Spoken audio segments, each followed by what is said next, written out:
Hello everyone, welcome you all to the YouTube channel the Maths Express. तो आज के इस वीडियो सेशन में हम डिस्कस करने जा रहे हैं क्लास 10th आईसीएसई के most important questions for board exam. इस वीडियो लेक्चर में हम कोशिश करेंगे कि 15 to 20 most important types of question जो बार बार रिपीट हो रहे हैं उन क्वेश्चन को डिस्कस करेंगे। सारे क्वेश्चन PYQ बेस्ड होंगे, जो भी प्रीवियस ईयर क्वेश्चन और साथ में जो भी पिछले कुछ सालों में बार बार क्वेश्चन रिपीट हो रहे हैं, सारे क्वेश्चन उस लेवल के और उस टाइप के होंगे। तो हम कोशिश करेंगे इस वीडियो लेक्चर में कि ज़्यादा से ज़्यादा टॉपिक हमारे कवर हो जाएं, और इसके बाद एक और वीडियो लेक्चर आएगा। तो दोनों वीडियो लेक्चर में मिला के हम कोशिश करेंगे 30 से 40 क्वेश्चंस जो कि इंपॉर्टेंट हैं, साथ में जो कि PIQ बेस्ड क्वेश्चंस होंगे उनको हम यहाँ पर डिस्कस करेंगे। तो बने रहना वीडियो के साथ। स्टार्ट करते हैं क्वेश्चन नंबर 1। तो क्वेश्चन नंबर 1 हमारा मोस्ट इंपॉर्टेंट टाइप है, और साथ में ये एग्जाम में आपको ये क्वेश्चन जरूर मिलेगा। इसके आपको फैक्टर करना है। तो फैक्टर के आपको क्वेश्चंस दो टाइप से आते हैं।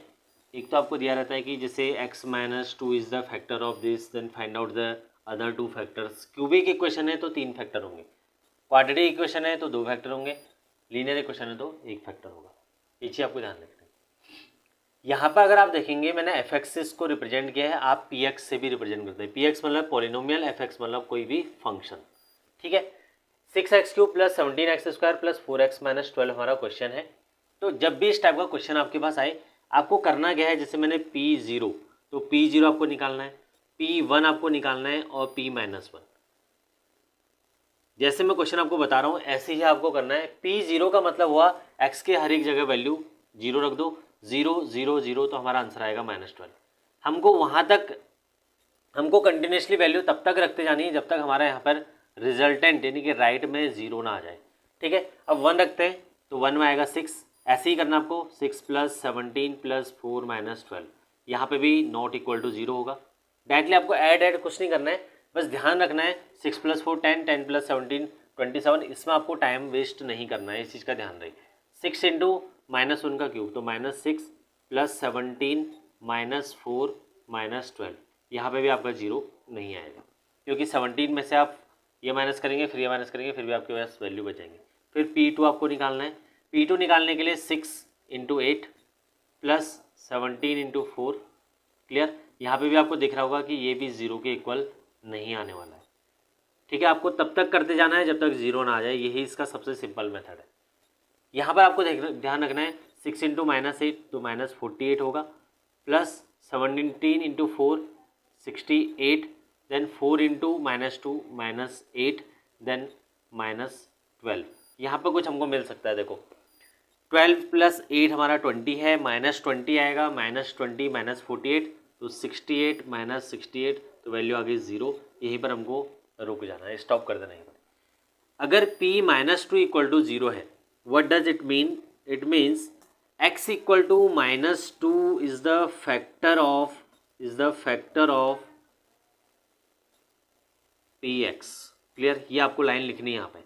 जहाँ पर आपकी वैल्यू 0 आ जाए, इट मीन्स वो नंबर आपका इस पर्टिकुलर Px का पॉलिनोमियल का फंक्शन है, ठीक है ना। फंक्शन है, या हम कह सकते हैं रूट है बोल सकते हैं, या जीरोज है बोल सकते हैं। तो P-2 means x = -2।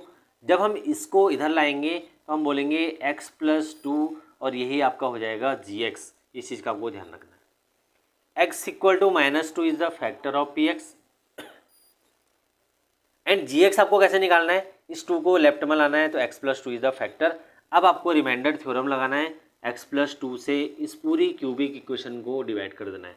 Which one? The given equation, ठीक है। 17x² + 4x - 12 बहुत ही इंपॉर्टेंट क्वेश्चन है, क्योंकि अगर टफनेस आएगी क्वेश्चन में तो तभी आएगी जब इस टाइप का आपको दिया रहेगा।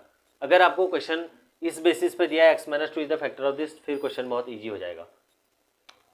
तो 6x³ अब हमको देखना है कि x को किससे मल्टीप्लाई करें जिससे 6x³ आ जाए, तो ये होगा 6x² × x, तो आएगा 6x³।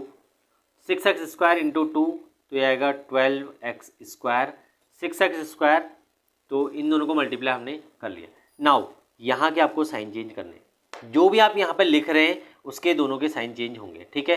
तो दोनों के साइन चेंज हमने कर दिया, प्लस से माइनस, इसकी वैल्यू कैंसिल हो जाएगी। 17 - 12 5x² + 4x, ओके।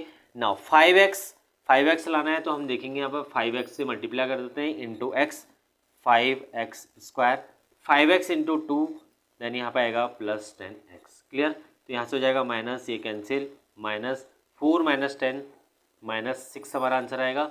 यहाँ आएगा माइनस 12। अब यहाँ 6 है, हमको क्या माइनस 6 लाना है, तो माइनस 6 इंटू एक्स, तो माइनस 6 इंटू एक्स हो जाएगा माइनस 6 इंटू 2, वैल्यू आ जाएगी माइनस 12। दोनों के साइन चेंज कर देंगे, प्लस प्लस दोनों कैंसिल हो जाएंगे और यहाँ 0 आ जाएगा। अब 0 आने के बाद आपको ध्यान क्या रखना है कि जब x प्लस 2 से आपने इसको डिवाइड किया क्यूबिक इक्वेशन को, तो आपका आंसर क्वाड्रेटिक इक्वेशन में आएगा। ये भी आपको क्लियर होना चाहिए, जब भी आप किसी इक्वेशन को, क्यूबिक इक्वेशन को लीनियर से डिवाइड करेंगे तो आपका क्वाड्रेटिक आएगा, यानी कि पावर 2 वाली इक्वेशन एज अ क्वेश्चन आएगी। जब आपका यहाँ क्वाड्रेटिक होगा और आप क्यूबिक को डिवाइड कर रहे हैं तो यहाँ पर आपका लीनियर आएगा। लीनियर मतलब सिंगल पावर आएगी। ठीक है, इससे हमको डिवाइड कर लिया। तो इस पर्टिकुलर फंक्शन के जो कि हमारा px था स्टार्टिंग में, तो px की जो वैल्यू है वो बन गई है x प्लस 2। ठीक है, x प्लस 2 ये है, into this one 6x square plus 5x minus 6। ये आपको क्लियर हो गया होगा, माइनस 6 इसकी वैल्यू आ गई। फर्दर इसको डिवाइड करना है। अब आप आगे देखेंगे तो ये है 6x square plus 5x minus 6। ये क्वाड्रेटिक इक्वेशन है, इसके रूट्स हमको निकालने हैं। यही क्वेश्चन आपको अलग से भी आ सकता है कि इसके रूट्स फाइंड आउट करो, या ऐसा भी आ सकता है कि इसके जीरोज निकालो, find the zeros of the polynomial, find the zeros of the quadratic equation, या ऐसा भी आ सकता है solve for x। Solve for x का मतलब क्या होता है कि आपको x की वैल्यू यहाँ से फाइंड आउट करनी है। तो यहाँ निकाल लेते हैं वैल्यू। इसके लिए क्या रूल होता है, फर्स्ट और लास्ट को मल्टीप्लाई करते हैं, 6 इंटू माइनस 6, और वैल्यू कितनी आएगी माइनस 36x स्क्वायर। ठीक है, तो बीच वाले टर्म को हमको इस तरीके से स्प्लिट करना होता है जिससे हमारा फर्स्ट और लास्ट टर्म का जो प्रोडक्ट आया है वही हमारा बीच की टर्म्स का भी प्रोडक्ट आए। यहाँ पर थोड़ा इजी है, 9x माइनस 4x करेंगे तो आंसर हमारा 5x आ रहा है। 9x minus 4x 5x। ऐसा नहीं करना आपको माइनस 9x प्लस 4x, तब भी आपका आंसर वही आएगा, बट जब माइनस 9 कर देंगे तो यहाँ पे माइनस 5 हो जाएगा, जो कि क्वेश्चन में प्लस 5 है। इस चीज़ों को छोटी छोटी साइंस में आपने गलती नहीं करनी है, अदरवाइज आपका क्वेश्चन गलत हो सकता है। 3x कॉमन लिया तो यहाँ से बचेगा 2x प्लस यहाँ बचेगा 3, यहाँ से लेंगे कॉमन 2 और यहाँ पे वैल्यू आ जाएगी 2x प्लस 3। नाउ यहाँ पे 2x प्लस 3, 2x प्लस 3 दोनों में से कॉमन ले लेंगे। कॉमन लेने के बाद आपके पास वैल्यू आएगी 3x माइनस 2। तो इसके आपने फैक्टर कर लिए हैं, तो फैक्टर हो गए। अगर आपके पास यही क्वेश्चन क्वाड्रेटिक इक्वेशन में आता तो फर्दर आप क्या करते, इस वैल्यू को 0 के इक्वल रखते, एक बार इसको 0 रखते और एक बार 3x माइनस 2 को 0 रखते। यहाँ से वैल्यू हो जाती है x की वैल्यू माइनस 3/2, यहाँ से वैल्यू हो जाती है x की वैल्यू 2/3। यहाँ पे मैंने निकाल के आपको बता दिया, बट आपको यहाँ पर निकालने की ज़रूरत नहीं है। इस क्वेश्चन को फर्दर हमने डिवाइड करना है, x प्लस 2 और इसके फैक्टर हमने निकाले 2x plus 3 and 3x minus 2। इस तरीके से हमारा ये क्वेश्चन कंप्लीट हो गया है। हमसे क्वेश्चन में कहा था find the factors of this px, तो इसके 3 फैक्टर आ गए। अगर क्यूबिक इक्वेशन है तो उसके 3 ही फैक्टर आने चाहिए, इसका ध्यान आपको रखना है, अदरवाइज आपका क्वेश्चन समझ लेना आपने गलत किया है। अगर इसके रूट्स निकालने के लिए आए तो इसके रूट जाएंगे। लेट सपोज आपसे क्वेश्चन में आया कि find the roots of the cubic equation this one. Okay, तो आपके रूट्स क्या होंगे, the first one is this, second is this and third में क्या करेंगे, x प्लस 2 को 0 रखेंगे, जो कि x प्लस 2 मैंने आपको पहले ही बताया था, x minus 2 is the factor of this one. ये हमने ऑलरेडी निकाल चुके हैं क्योंकि p माइनस 2। अब इनका मतलब क्या होता है, what is the meaning of this कि x इक्वल टू माइनस 3/2 और 2/3 जो आया है, इसका मतलब ये है कि जब x की वैल्यू आप माइनस 3/2 इस इक्वेशन में रखेंगे तो इस पूरे px की वैल्यू 0 हो जाएगी। जैसे इस केस में p माइनस 2 आपने 0 लिखा था, ऐसे ही जब x की वैल्यू माइनस 3/2 रखेंगे तो 0 हो जाएगी। जब x की वैल्यू 2/3 रखेंगे यहाँ पे, तब भी इसकी वैल्यू 0 आ जाएगी। So this is the complete solution of this question. I hope आपको पूरा क्वेश्चन का आंसर क्लियर हो गया होगा। तो नेक्स्ट क्वेश्चन हमारा ट्रिग्नोमेट्री आइडेंटिटीज पे क्वेश्चन है। इन क्वेश्चन को देख के आपको थोड़ा डर जैसा लगता है, मुझे ऐसा फील होता है, तो इन क्वेश्चन से डरना नहीं। आपको कभी कभी राइट साइड वाला हिंट दे देता है, जो राइट साइड में टर्म है वो आपको हिंट मिल जाती है उससे। कैसे देखते हैं, जैसे यहाँ पे देखोगे आप, राइट में हमारा आंसर साइन कॉस में लाना है, तो इन सबको हम साइन कॉस में चेंज करेंगे। तो क्या करेंगे, हम यहाँ पे लिखेंगे सबसे पहले LHS। तो जो मैं आपको रिप्रेजेंटेशन के तरीके बता रहा हूँ या जो गिवन है वो आपको जरूर लिखने हैं, उससे आपका क्वेश्चन का प्रेजेंटेशन काफ़ी अच्छा हो जाएगा और मार्क्स मिलेंगे। ये चीज़ ध्यान रख लेना, उनके मार्क्स होते हैं इस टाइप्स में। Cot cos upon sine, this is clear, cos upon sine, minus cos upon 1 plus sine upon cos, तो 10 को हमने लिख दिया sine upon cos, this is clear. Sine इसकी वैल्यू लिख लेते हैं, तो sine A divided by sine plus cos, sine A plus cos A upon sine A. इसके बाद आएगा माइनस, तो कॉस ए और यहाँ पे एलसीएम ले लेंगे, फिर से cos A plus sign A upon cos A हो जाएगा, ठीक है ना। तो ये आ गया, यहाँ से वैल्यू ऊपर जाएगी तो ये बन जाएगा sine square A upon sine A plus cos A, sine A plus cos ए, ठीक है। यहाँ आ जाएगा माइनस कॉस स्क्वायर ए और नीचे हो जाएगा साइन ए प्लस कॉस ए। अब वैल्यू कैलकुलेट करते हैं, ए स्क्वायर माइनस बी स्क्वायर, क्योंकि यहाँ पे देखो अगर एलसीएम हमारा सेम होता है तभी हम ये आइडेंटिटी लगा पाएंगे। ए स्क्वायर माइनस बी स्क्वायर क्या हो जाएगा, ए प्लस बी ए माइनस बी। तो ये हमारा क्वेश्चन यहाँ पे सॉल्व हो गया। आपको दिख रहा होगा ये चीज़ कि यहाँ पर से आगे हमारा क्वेश्चन सॉल्व हो गया है। डिवाइड कर देंगे, sine A plus cos A, sine A से साइन ए कैंसिल हो जाएगा और बचेगा हमारे पास sine A minus cos A which is equal to R H S, which is equal to R H S. Next question हमारे पास जिसमें एक लाइन को डिवाइड कर रही है वाई एक्सिस। अगर क्वेश्चन का डायग्राम जहाँ बना सकते हो तो बना लेना, क्योंकि इजी डायग्राम है इसका। एक लाइन है पी क्यू, उसको वाई एक्सिस डिवाइड कर रही है, तो ये आपकी वाई एक्सिस है, ये एक्स एक्सिस है। नॉर्मल डायग्राम भी आप बना सकते हो डायरेक्ट स्ट्रेट लाइन में, उसमें भी कोई दिक्कत नहीं है, बट वाई एक्सिस में बनाओगे तो और अच्छा आपको रहेगा। पी है हमारे पास 5,3 एंड क्यू है हमारे पास -5,3। यहाँ पर वाई एक्सिस को डिवाइड कर रहा है, हमको रेशियो निकालना है in which the Y axis divide this line P Q, ठीक है ना। तो वो हमको रेशियो फाइंड आउट करना है। अब यहाँ पर जो वाई एक्सिस का पॉइंट है वो हमको अगर कैलकुलेट करना है तो ये इसके लिए हमको देखना होता है के रेशियो 1, इसके लिए हमको देखना होता है के रेशियो 1। मतलब क्या है कि हमको m1 को k लेना पड़ेगा और m2 को हमको 1 लेना पड़ेगा। नाउ लेट ये वाला पॉइंट y है, तो y एक्सिस का x कोऑर्डिनेट क्या होता है 0 और सेकेंड y को हम y ही ले लेते हैं, ठीक है। जब भी k रेशियो 1 टाइप का क्वेश्चन आपके पास आया, हमेशा आपको 0 को यूज़ करना है, मीन्स x को यूज़ करना है। तो x हम क्या निकालते हैं, m1 x2 plus m2 x1, formula भी लिखना है आपको m1 प्लस m2। ध्यान ये रखना है, अगर आपके पास y एक्सिस डिवाइड करती है तो 0, x होगा। अगर यही क्वेश्चन आपके पास इस तरीके से होता, क्वेश्चन को x एक्सिस डिवाइड करती और सेम पॉइंट होते, p 5,3 होता एंड q -5,3 होता और x एक्सिस आपके डिवाइड कर रही है, तो ये पॉइंट x, 0 बन जाता। उस केस में आपको y की हेल्प से इसको फाइंड आउट करना होता। अभी मैं दोनों क्वेश्चन में आपको फाइंड आउट करके बताऊंगा कि कैसे हम वैल्यू इनकी निकालेंगे, ठीक है। तो पहले इसको कर लेते हैं, x की वैल्यू यहाँ पे मैं लिख रहा हूँ m1 कितना है k, m2 कितना है, m2 की वैल्यू मैं लिख रहा हूँ, m2 की वैल्यू कितनी है 1, ठीक है। x1 x2 सब वैल्यू हमको दी हुई है तो सारी वैल्यू मैं लिख लूँगा। अगर आपके पास ये 2 मार्क्स का क्वेश्चन 3 मार्क्स का आता है तो ये सारी वैल्यू आप लिख सकते हैं, ठीक है। तो x1 की वैल्यू हो जाएगी हमारे पास 5, जो कोई भी ले सकता है x1 x2, बट उसके बेसिस पे आपको m1 m2 चूज़ करना होगा, ठीक है।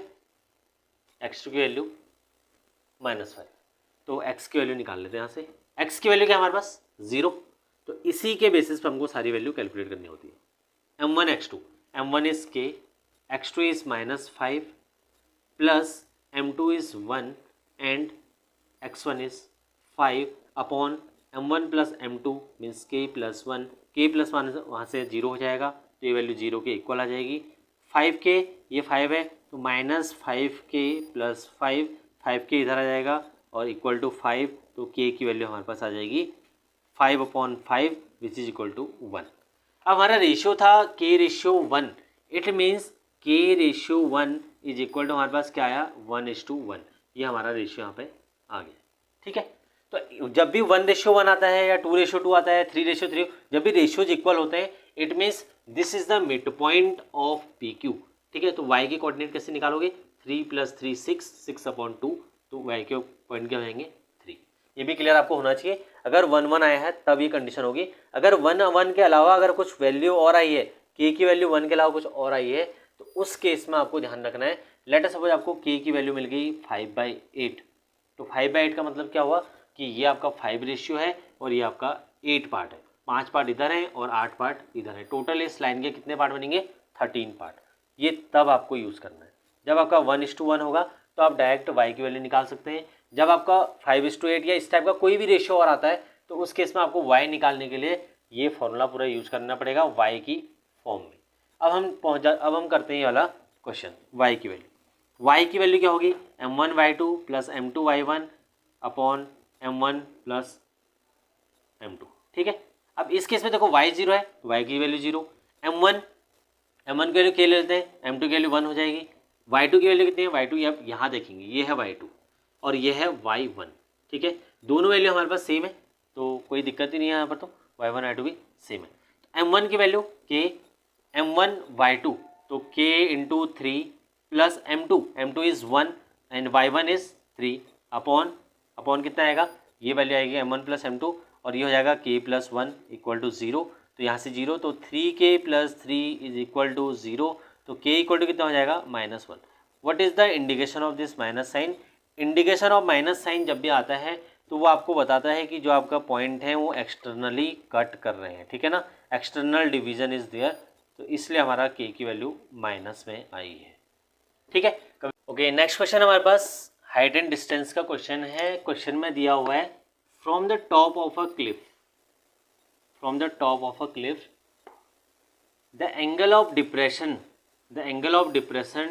To the bottom and top of the cliff, top of the tower are 45 and 60 degree. तो इसका डायग्राम मैं बना रहा हूँ। ये आपके पास टावर है, क्लिफ की हाइट हमेशा बड़ी होगी, इस चीज़ का आपको ध्यान रखना है। ये आपकी हाइट ऑफ द क्लिफ है, ठीक है ना, ये आपका क्लिफ है।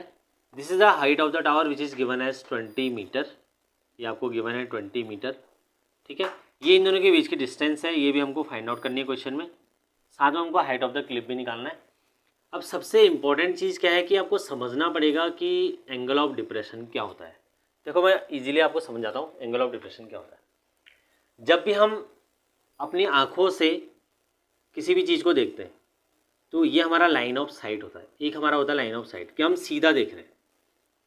जब हम नीचे की ओर को देखते हैं तो यहाँ से जो एंगल ऑफ, ये जो एंगल बनता है this is the angle of depression. मतलब अगर मैं सामने कोई चीज़ देख रहा हूँ और वहाँ से मेरा जो एंगल है, मैंने ये पहले मैं सामने देख रहा था और यहाँ से मैंने नीचे को देखने लग गया, तो this is the angle of depression, जितना मेरा एंगल यहाँ से डिप्रेस्ड हुआ है। अब यही चीज़ एंगल ऑफ एलिवेशन में कैसे देखेंगे, अगर यही चीज़ मैं कोई ऊपर को देख रहा हूँ और ये मेरी लाइन ऑफ साइट है इनिशियली और ये मेरे ऊपर को एंगल देख रहा हूँ, तो this is the angle of elevation, ये आपका एंगल ऑफ एलिवेशन है जो इतना एंगल बनेगा, ठीक है ना। तो अगर यहाँ पर आप देखेंगे एंगल ऑफ डिप्रेशन, तो एंगल ऑफ डिप्रेशन अगर हमको निकालना है टॉप एंड बॉटम में तो वो कैसे निकालेंगे, देखो सबसे पहले लाइन ऑफ साइट ड्रॉ कर लेते हैं एक डॉटेड लाइन से, this is line of site. फिर यहाँ से हम एक बॉटम पे लाइन ड्रॉ करते हैं, ये हमारी बॉटम पे लाइन होगी।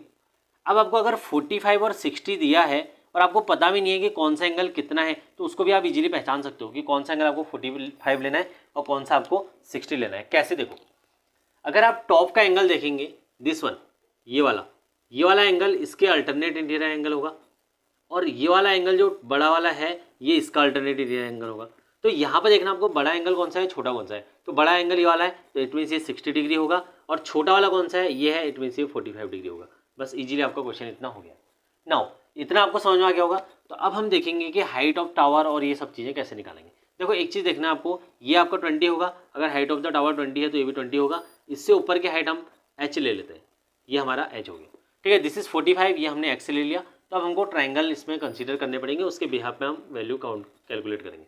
PQR एक ट्राइंगल है, यहाँ से हम दो वैल्यू और ले रहे हैं PQR और यहाँ से हम ले रहे हैं ST। तो हमारा PQR एक ट्राइंगल बना और एक ट्राइंगल और कौन सा बन रहा है, PST। अब दोनों ट्राइंगल के बेसिस पर हम देखेंगे। तो पहले मैं लिख रहा हूँ let the total height of the Cliff, total height of the Cliff. ये आपको इस क्वेश्चन में तो लिखना ही पड़ेगा, ठीक है ना, total height of the Cliff, क्योंकि ये क्वेश्चन ऐसा है इसमें प्रेजेंटेशन के साथ साथ आपका फॉर्मुलेशन और डायग्राम देखा जाएगा। अगर डायग्राम आपका सही नहीं है तो आपको नंबर नहीं मिलेंगे इसमें। तो हाइट कितनी हो जाएगी, h+20, ठीक है, h+20 टोटल हाइट होगी। Height of the tower, height of the tower is given which is कितना, 20 मीटर, ये 20 मीटर आपको गिवन है। नाउ इन ट्राइंगल पहले आ जाते हैं PQR में ही क्यों जा रहे हैं हम, उसका एक रीजन है। यहाँ से हमको h और x का रिलेशन पता लगेगा जो कि हम इसको निकालना चाहेंगे। देखो tan 45, ठीक है, इक्वल टू क्या होगा, tan थीटा होता क्या है, परपेंडिकुलर अपॉन हाइपोटेनस। सो इस वाले ट्राइंगल में अगर आप देखोगे perpendicular is PQ and base is RQ या QR, QR is the base. यहाँ पर 1045 की वैल्यू कितनी हो जाएगी 1, PQ की वैल्यू कितनी है H, इसकी वैल्यू है X, तो H is equal to X या X इक्वल टू H हमारा इक्वेशन नंबर 1 यहाँ से आगे।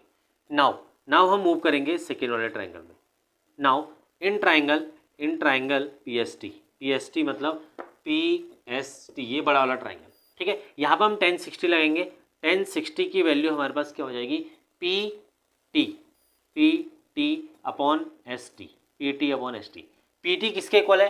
PT अगर आप देखोगे तो टोटल हाइट जो है वो H+20 के बराबर है, H+20 के बराबर है, और इसकी वैल्यू ST की वैल्यू X के बराबर है। 1060 हो जाएगा √3 और H+20 और X की वैल्यू H के इक्वल है। यहाँ फर्स्ट इक्वेशन से तो X की जगह H रख देते हैं, तो यहाँ से √3 × H हो जाएगा, √3H इक्वल टू H+20, तो √3H minus H equal to 20, यहाँ से H कॉमन ले लेंगे, H कॉमन लेंगे तो आएगा √3 - 1 इक्वल टू 20, H की वैल्यू हो जाएगी 20 अपॉन √3 - 1।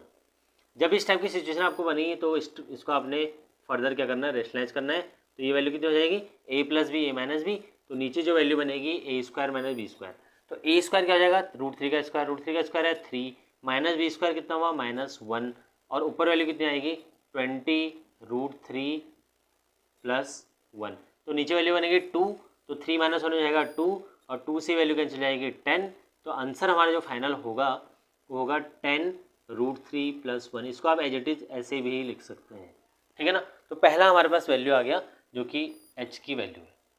अब सेकेंड हमको क्या निकालना है, सेकेंड निकालना है X, H equal to X है, तो जितना हमारे पास H होगा, H क्या है क्लिफ, तो H हमारे पास क्लिफ है, तो टोटल हाइट ऑफ द अगर क्लिफ आपको निकालना है तो total height of the Cliff क्या निकलेगा, उसको देखते हैं। टोटल हाइट ऑफ क्लिफ होगा H+20, ठीक है। H की वैल्यू कितनी है 10 √3 + 10 + 10 + 20, तो यहाँ से आ जाएगा 30 + 10 √3 मीटर, ठीक है। अब हम यहाँ पे निकालेंगे डिस्टेंस बिटवीन, सेकेंड जो क्वेश्चन है वो है distance between tower and Cliff, distance between tower, foot of the tower and Cliff, तो वो कितना है X है, और X की वैल्यू कितनी है H के बराबर है, ये X है और X किसके बराबर है H, तो ये हमारा हो जाएगा 10 √3 + 1 के बराबर। तो इस तरह से हमारे दोनों क्वेश्चन सॉल्व हो गए, फर्स्ट ये था और सेकंड क्वेश्चन हमारे पास ये था, तो दोनों क्वेश्चन का आंसर आपको क्लियर हो गया होगा। साथ में आपको angle of depression, angle of elevation क्या होता है वो चीज़ आपको क्लियर हो गई। नेक्स्ट क्वेश्चन हमारा मिस्टर माइकल GST पे क्वेश्चन है, सिंपल क्वेश्चन है। पर मिस्टर माइकल मार्केट जाते हैं और मार्केट जाने के बाद कुछ सामान लेने गए हैं वो, ठीक है। तो फर्स्ट उन्होंने लिया है एक बैग, सेकेंड उन्होंने लिए हैं एक पेयर शूज़, ठीक है, एंड थर्ड वन उन्होंने कुछ और आइटम्स लाइक मेडिसिन्स एंड और चीज़ दिए, ठीक है ना, कुछ मेडिसिन्स हैं। इन सब का हमको टोटल कॉस्ट दिया हुआ है, जो बैग का कॉस्ट है, शूज़ का कॉस्ट है एंड मेडिसिन का कॉस्ट है, सबका दिया हुआ है। मेडिसिन का कॉस्ट है 9950 रुपीज़, और इसमें जो GST का रेट है, तो GST जो रेट है वो हमको सब में स्पेसिफाई किया हुआ है, ठीक है, कितना कितना रेट GST इसमें लगेगा। मेडिसिन पे जनरली से 5% का GST लगता है। शूज़ जो कि लग्जरी आइटम में आ जाता है, ये 3000 है, इस पर आपका जो टैक्स लगेगा वो है 18%। एंड थर्ड वन है आपका एक बैग, तो बैग आपका है 8000 का, और इसका जो GST रेट है वो 28% है। तो मैंने आइटम, उनकी प्राइस और साथ में उनके GST रेट लिख लिए, ठीक है। एक क्वेश्चन इसमें ये बनता है, अगर आपको सिंपल से इस टाइप के क्वेश्चन दिए तब तो कोई दिक्कत ही नहीं है। क्यों? क्योंकि आपको करना क्या होगा, टोटल आप परचेज अमाउंट निकालेंगे और उसमें रेट ऑफ इंटरेस्ट या रेट ऑफ जो GST रेट है उसको ऐड करके लिख लेंगे।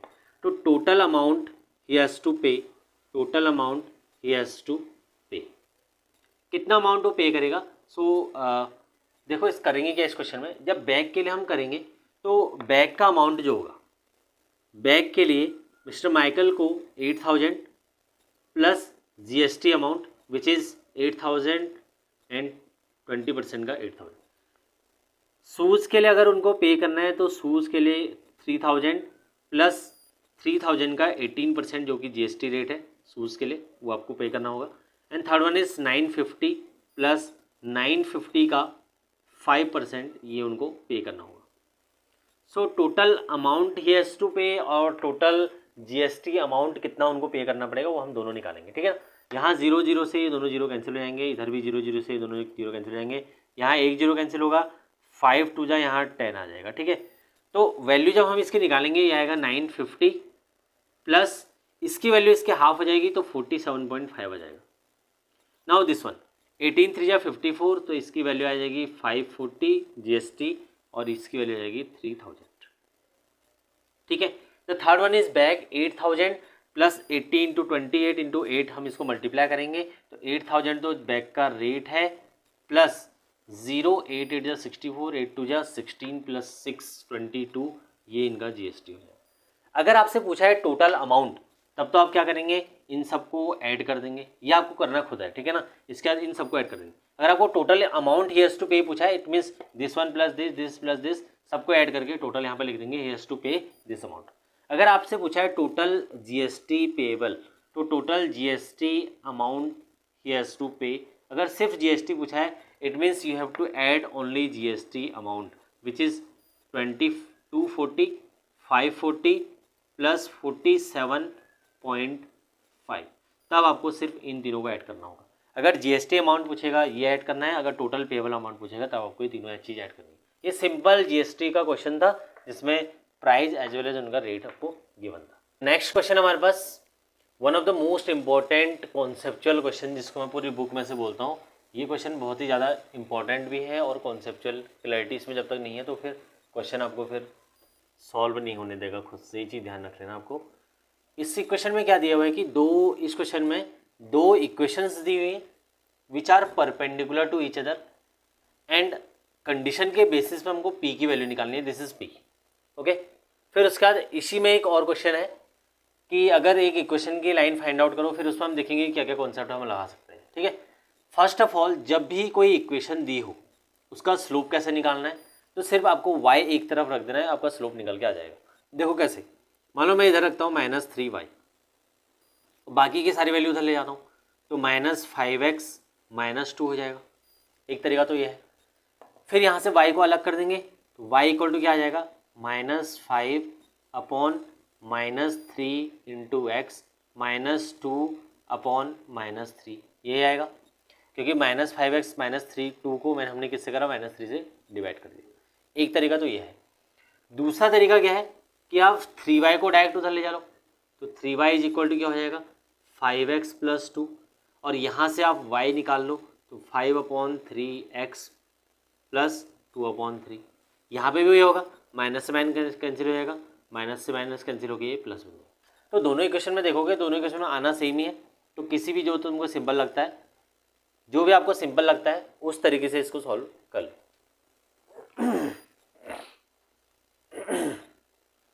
रोक ले, नोट कर ले, मतलब नोट टाइमिंग।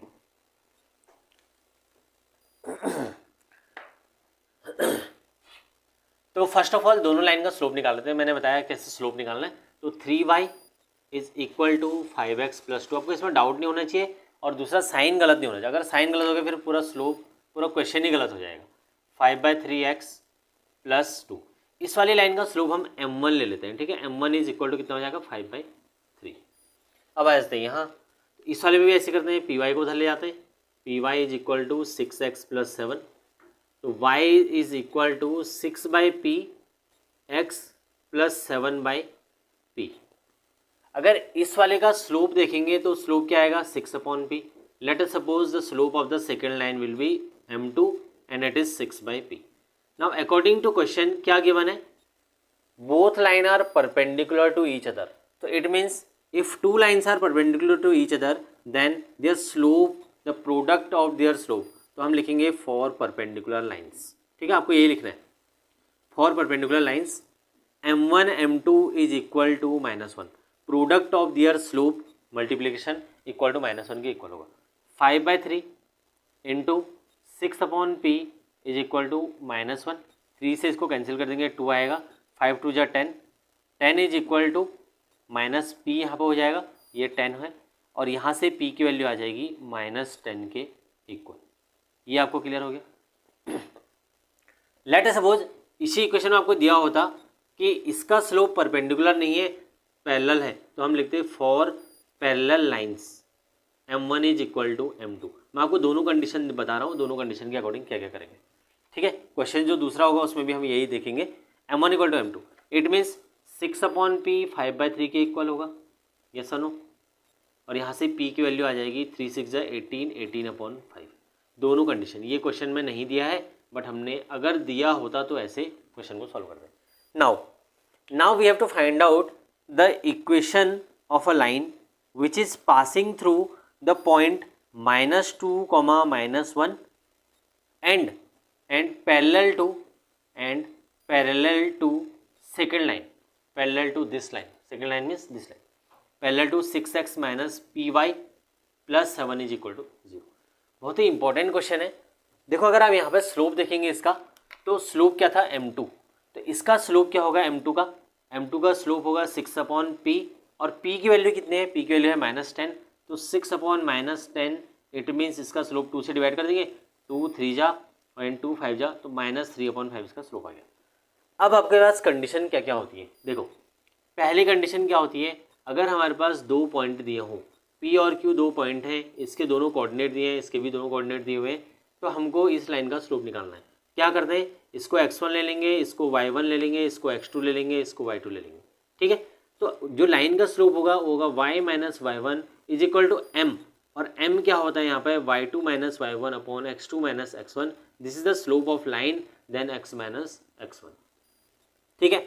सेकेंड कंडीशन क्या है कि आपको इस वाले कंडीशन में क्या था कि दोनों पॉइंट आपको गिवन थे, इस वाले कंडीशन में क्या देगा, आपको एक पॉइंट दिया होगा और एक स्लोप दिया होगा, ठीक है, कोई भी एक लाइन का, या कोई भी लाइन का या स्लोप की डायरेक्ट वैल्यू भी हो सकती है दी हो, m की वैल्यू। बट इस क्वेश्चन में रिलेट क्या किया है कि find the equation of line passing through -2, -1 and parallel to this line. और जब भी किसी लाइन के पैरेलल कोई लाइन होगी तो कंडीशन क्या होती है, m1 = m2। अभी ये नहीं करेंगे, ये वाली कंडीशन हम यहाँ पे अप्लाई नहीं करेंगे, बट हम क्या करेंगे, जो इस नई वाली लाइन जो हमने निकालनी है उसका स्लोप हम रखेंगे -3/5 के equal. Now the equation of line आपको पता होनी चाहिए, y - y1 is equal to mx - x1, ठीक है। y - y1 is equal to mx - x1, y - y1 is -1। तो जब भी आपको इक्वेशन ऑफ लाइन निकालनी होती है, आपको y1 x1 को रिप्लेस करना होता है और xy को एज इट इज लिखना होता है। सो इट मीन्स ये लाइन ये जो कोऑर्डिनेट हमको दिए हुए हैं, ये क्या है, x1, y1 है। y - y1 का है तो माइनस हो जाएगा प्लस, तो हम लिखेंगे y + 2 is equal to m की वैल्यू है -3/5, x - x1 मीन्स x की वैल्यू क्या हो जाएगी, +2। यहाँ पे एक मिस्टेक मेरे से हो गई है, y1 की वैल्यू कितनी है, -1, तो ये वैल्यू होगी y + 1। तो यहाँ से वैल्यू आएगी -3 × x + 2, और ये हमारा क्रॉस मल्टीप्लाई होकर इधर आएगा y + 1 से मल्टीप्लाई, 5 × y 5y + 5 -3x -6, इसको लाएंगे इधर तो ये हो जाएगा 3x + 5y, और ये आएगा 6 + 5 हो जाएगा 11। So this is the required equation of the line, ठीक है। अगर आपको इसकी इक्वेशन निकालनी है तो ये हमारी इक्वेशन निकल जाएगी। लेट अस सपोज इसकी जगह मैं क्वेश्चन थोड़ा सा और चेंज कर रहा हूँ, ठीक है। तो क्वेश्चन हमारा क्या था, क्वेश्चन हमारे पास था कि एक लाइन दूसरी लाइन के परपेंडिकुलर है, तो हमको p की वैल्यू निकालनी है, तो हमने m1 निकाला, m2 निकाला, m1 m2 की हेल्प से हमने p की वैल्यू निकाल दी। उसके बाद हमारे पास क्वेश्चन था the find the equation of line which is passing through this point and parallel to this. Parallel से हमने इसका स्लोप निकाला, और इसकी इक्वेशन का जो लाइन के कोऑर्डिनेट हमको गिवन थे यहाँ से पास हो रहा था, तो ये पॉइंट रख के हमने कोऑर्डिनेट निकाल दी। लेट अस सपोज मैं चेंज कर रहा हूँ थोड़ा सा क्वेश्चन, इस पैरेलल की जगह अगर परपेंडिकुलर आ जाता, परपेंडिकुलर टू दिस लाइन, तब हमारे पास स्लोप क्या होता।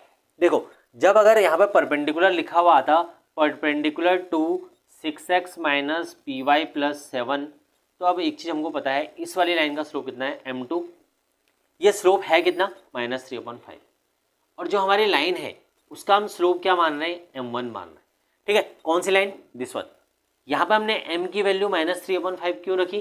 क्योंकि हमारे पास पैरेलल दिया था और पैरेलल के केस में दोनों लाइन का स्लोप इक्वल होता है। इट मीन जो m2 होगा वही इस लाइन का स्लोप भी होगा।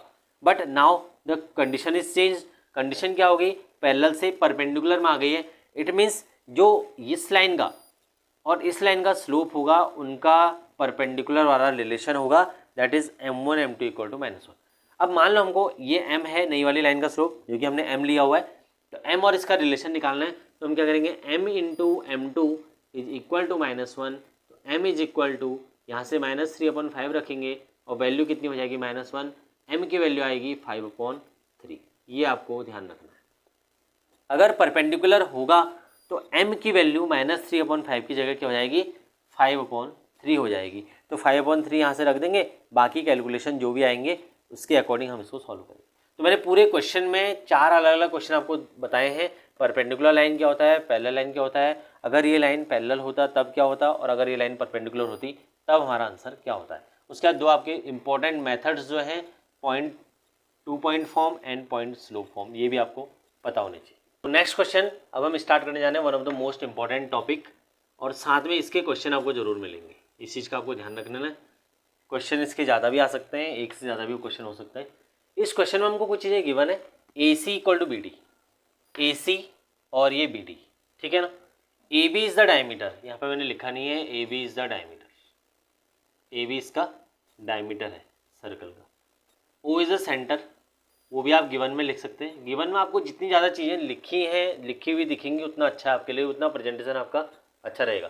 क्योंकि यहाँ पर अगर आप देखेंगे, अगर AB इज द डायमीटर है, O इज द सेंटर है, it means AO is radius, OB is radius, OC is radius, OC भी रेडियस होगा, यहाँ से सेंटर से यहाँ सरकमफेरेंस पे जा रहा है OC से, तो मतलब सेंटर से जितनी भी लाइन जाएंगी वो सारी रेडियस ऑफ द सर्कल होंगे। दिस इज क्लियर, ये क्लियर हो गया होगा। नाउ एक ही एंगल हमको गिवन है, वो है एंगल AOC। AOC 72 डिग्री आपको दिख रहा होगा। इसी एंगल के हेल्प से हमको ये 3 एंगल फाइंड आउट करने। बहुत इजी क्वेश्चन है, बट कुछ प्रॉपर्टी पर आपको ध्यान देना है। फर्स्ट, अगर किसी भी सर्कल का डायमीटर आपको पता है और वहाँ से ये डायमीटर है और इसके किसी भी पार्ट में अगर ट्रायंगल बन रहा है, तो ये वाला जो एंगल बनेगा ये 90 बनेगा। अब आपको यहाँ पे देखना है कि कितने 90 डिग्री बन रहे हैं। अगर आप यहाँ देखेंगे, ये डायमीटर है, यहाँ से एक ट्रायंगल बन रहा है ACB या ABC, और दूसरा ट्रायंगल बन रहा है ABD, तो ये वाला एंगल ये आपका 90 है और ये वाला एंगल भी आपका 90 डिग्री है, ठीक है। ये आपको क्लियर होना चाहिए। ये भी 90 है और ये भी 90 है। ये है प्रॉपर्टी सर्कल की। जब भी कोई आर्क सेंटर से पास होती है, जब भी कोई कॉर्ड सेंटर से पास होती है, तो वो डायमीटर ऑफ द सर्कल होती है और वो अपना एंगल क्या बनाएगी? Half of the angle which is made by the chord at the centre. ये 180 है, 180 का हाफ कितना हो गया? 90 डिग्री। तो ये प्रॉपर्टी फॉलो करती है कि अगर कोई भी कॉर्ड सेंटर पे जितना भी एंगल बना रही है, तो उसका हाफ एंगल वो कहाँ बनाएगी? सर्कमफेरेंस पे। जैसे मान लो हम ये वाला एंगल ले लेते हैं, ये कॉर्ड है, ये कॉर्ड है, अभी इसको भी हम यूज करेंगे यहाँ पे। ये कॉर्ड है, ये वाला एंगल यहाँ पे जो भी होगा इसका हाफ ये एंगल होगा। अब हमको इसको यूज करना है। आप देखो यहाँ पे AOC हमको दे रखा है 72 डिग्री, दिस वन। अगर हम कॉर्ड AC को लें तो AC एक एंगल और बना रही है और वो एंगल है ABC। तो ये वाला एंगल जो होगा ये 36 होगा, ये 72 का हाफ होगा। ये कुछ प्रॉपर्टी है, इंपॉर्टेंट प्रॉपर्टी आपको ध्यान रखनी है, ठीक है। तो फर्स्ट क्वेश्चन हम कर लेते हैं। फर्स्ट हमको एंगल ABC फाइंड आउट करना है। Angle ABC is equal to half of angle AOC, ठीक है ना। क्यों लिख रहे हैं? यहाँ देखो, एंगल जो कॉर्ड है, जो सेगमेंट है, जो आर्क है, ये वाली, ये छोटा सा आर्क है AC, ये 2 एंगल बना रहा है, एक सेंटर पे एक सरकमफेरेंस पे, ठीक है ना। जब भी सरकमफेरेंस पे कोई भी एंगल बनता है तो हम लिखेंगे angle at the circumference is half of angle at the centre. Clear हो गया आपको ये चीज़? Angle at the centre by any arc या एनी कॉर्ड। इंपॉर्टेंट है, बहुत ज़्यादा इंपॉर्टेंट है। एंगल एट द सरकमफेरेंस पे एंगल बना, ये सरकमफेरेंस है सर्कल का, यहाँ पे जो भी एंगल बना ये इसका सेंटर का हाफ होगा। क्लियर? ये मैंने आपको बता दिया। ऐसी कंडीशन यहाँ पे भी आ सकती है, जैसे मान लो हमने एक आर्क ली और यहाँ से सेंटर पे एंगल बना और यहाँ से हमने इसको ऊपर ले लिया है, तो इसका हाफ ये वाला एंगल होगा। मान लो ये 100 है तो ये 50 डिग्री होगा। आई थिंक आपको ये कॉन्सेप्ट इजीली क्लियर हो गया होगा। तो एंगल ए बी सी निकल गया हमारे पास। एंगल ए बी सी की वैल्यू कितनी हो जाएगी? Angle A B C is equal to half of 72, it means ये आ जाएगा 36 डिग्री। तो पहला क्वेश्चन हमारा सॉल्व हो गया। नाउ सेकेंड वन, सेकेंड में आ जाते हैं। हमको एंगल बी ए डी निकालना है। B A D, B A D, actually ये है बी ए डी एंगल। इसके लिए आपको अगर ध्यान देना है तो ये वाला एंगल भी आपको पता होना चाहिए, ये वाला एंगल भी पता होना चाहिए, तभी आप बी ए डी निकाल पाओगे, क्योंकि बी ए डी इस ट्रायंगल में है, ए बी डी ट्रायंगल में। तो अगर इस एंगल को आपको फाइंड आउट करना है तो आपको ये वाला एंगल कंप्लीट पता होना चाहिए, बट ये एंगल तो आपको पता ही नहीं है। अब दूसरा, अगर तीसरा एंगल देखो आप, ए बी डी है, तो ए बी डी ये पूरा एंगल है, और जो दूसरा क्वेश्चन है वो बी ए डी। मतलब बात इस ट्रायंगल के दो एंगल की हो रही है, जिसमें हमको एक 90 डिग्री पता है और एक एंगल हमको ये वाला निकालना है बी ए डी, और एक एंगल हमको ये पूरा निकालना है जो कि ए बी डी है। तो इन दोनों ट्रायंगल के एंगल को अब हम कैसे निकालेंगे उसको देखते हैं। ये रेडियस है, ये भी रेडियस है, ये भी रेडियस है, तीनों चीज़ें आपको क्लियर होंगी। तो अगर हम इस ट्रायंगल को देखें तो ये एक आइसोसेलेस ट्रायंगल है। A O C is an isosceles triangle, yes और नो?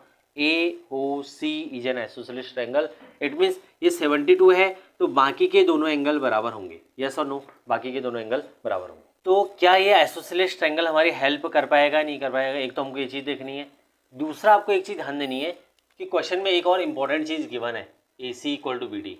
इसका भी तो कुछ यूज होगा ना, ये गिवन है A C is equal to B D.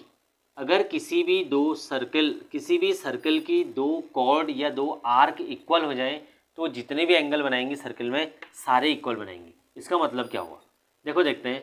पहली आर्क हमारे पास ये है और दूसरी आर्क हमारे पास ये है। पहली आर्क अगर सर्कल के सर्कमफेरेंस पे कोई भी एंगल बनाए, ये बनाएगी, और मान लो इस आर्क ने ये वाला एंगल बनाया, तो ये दोनों एंगल सेम होंगे।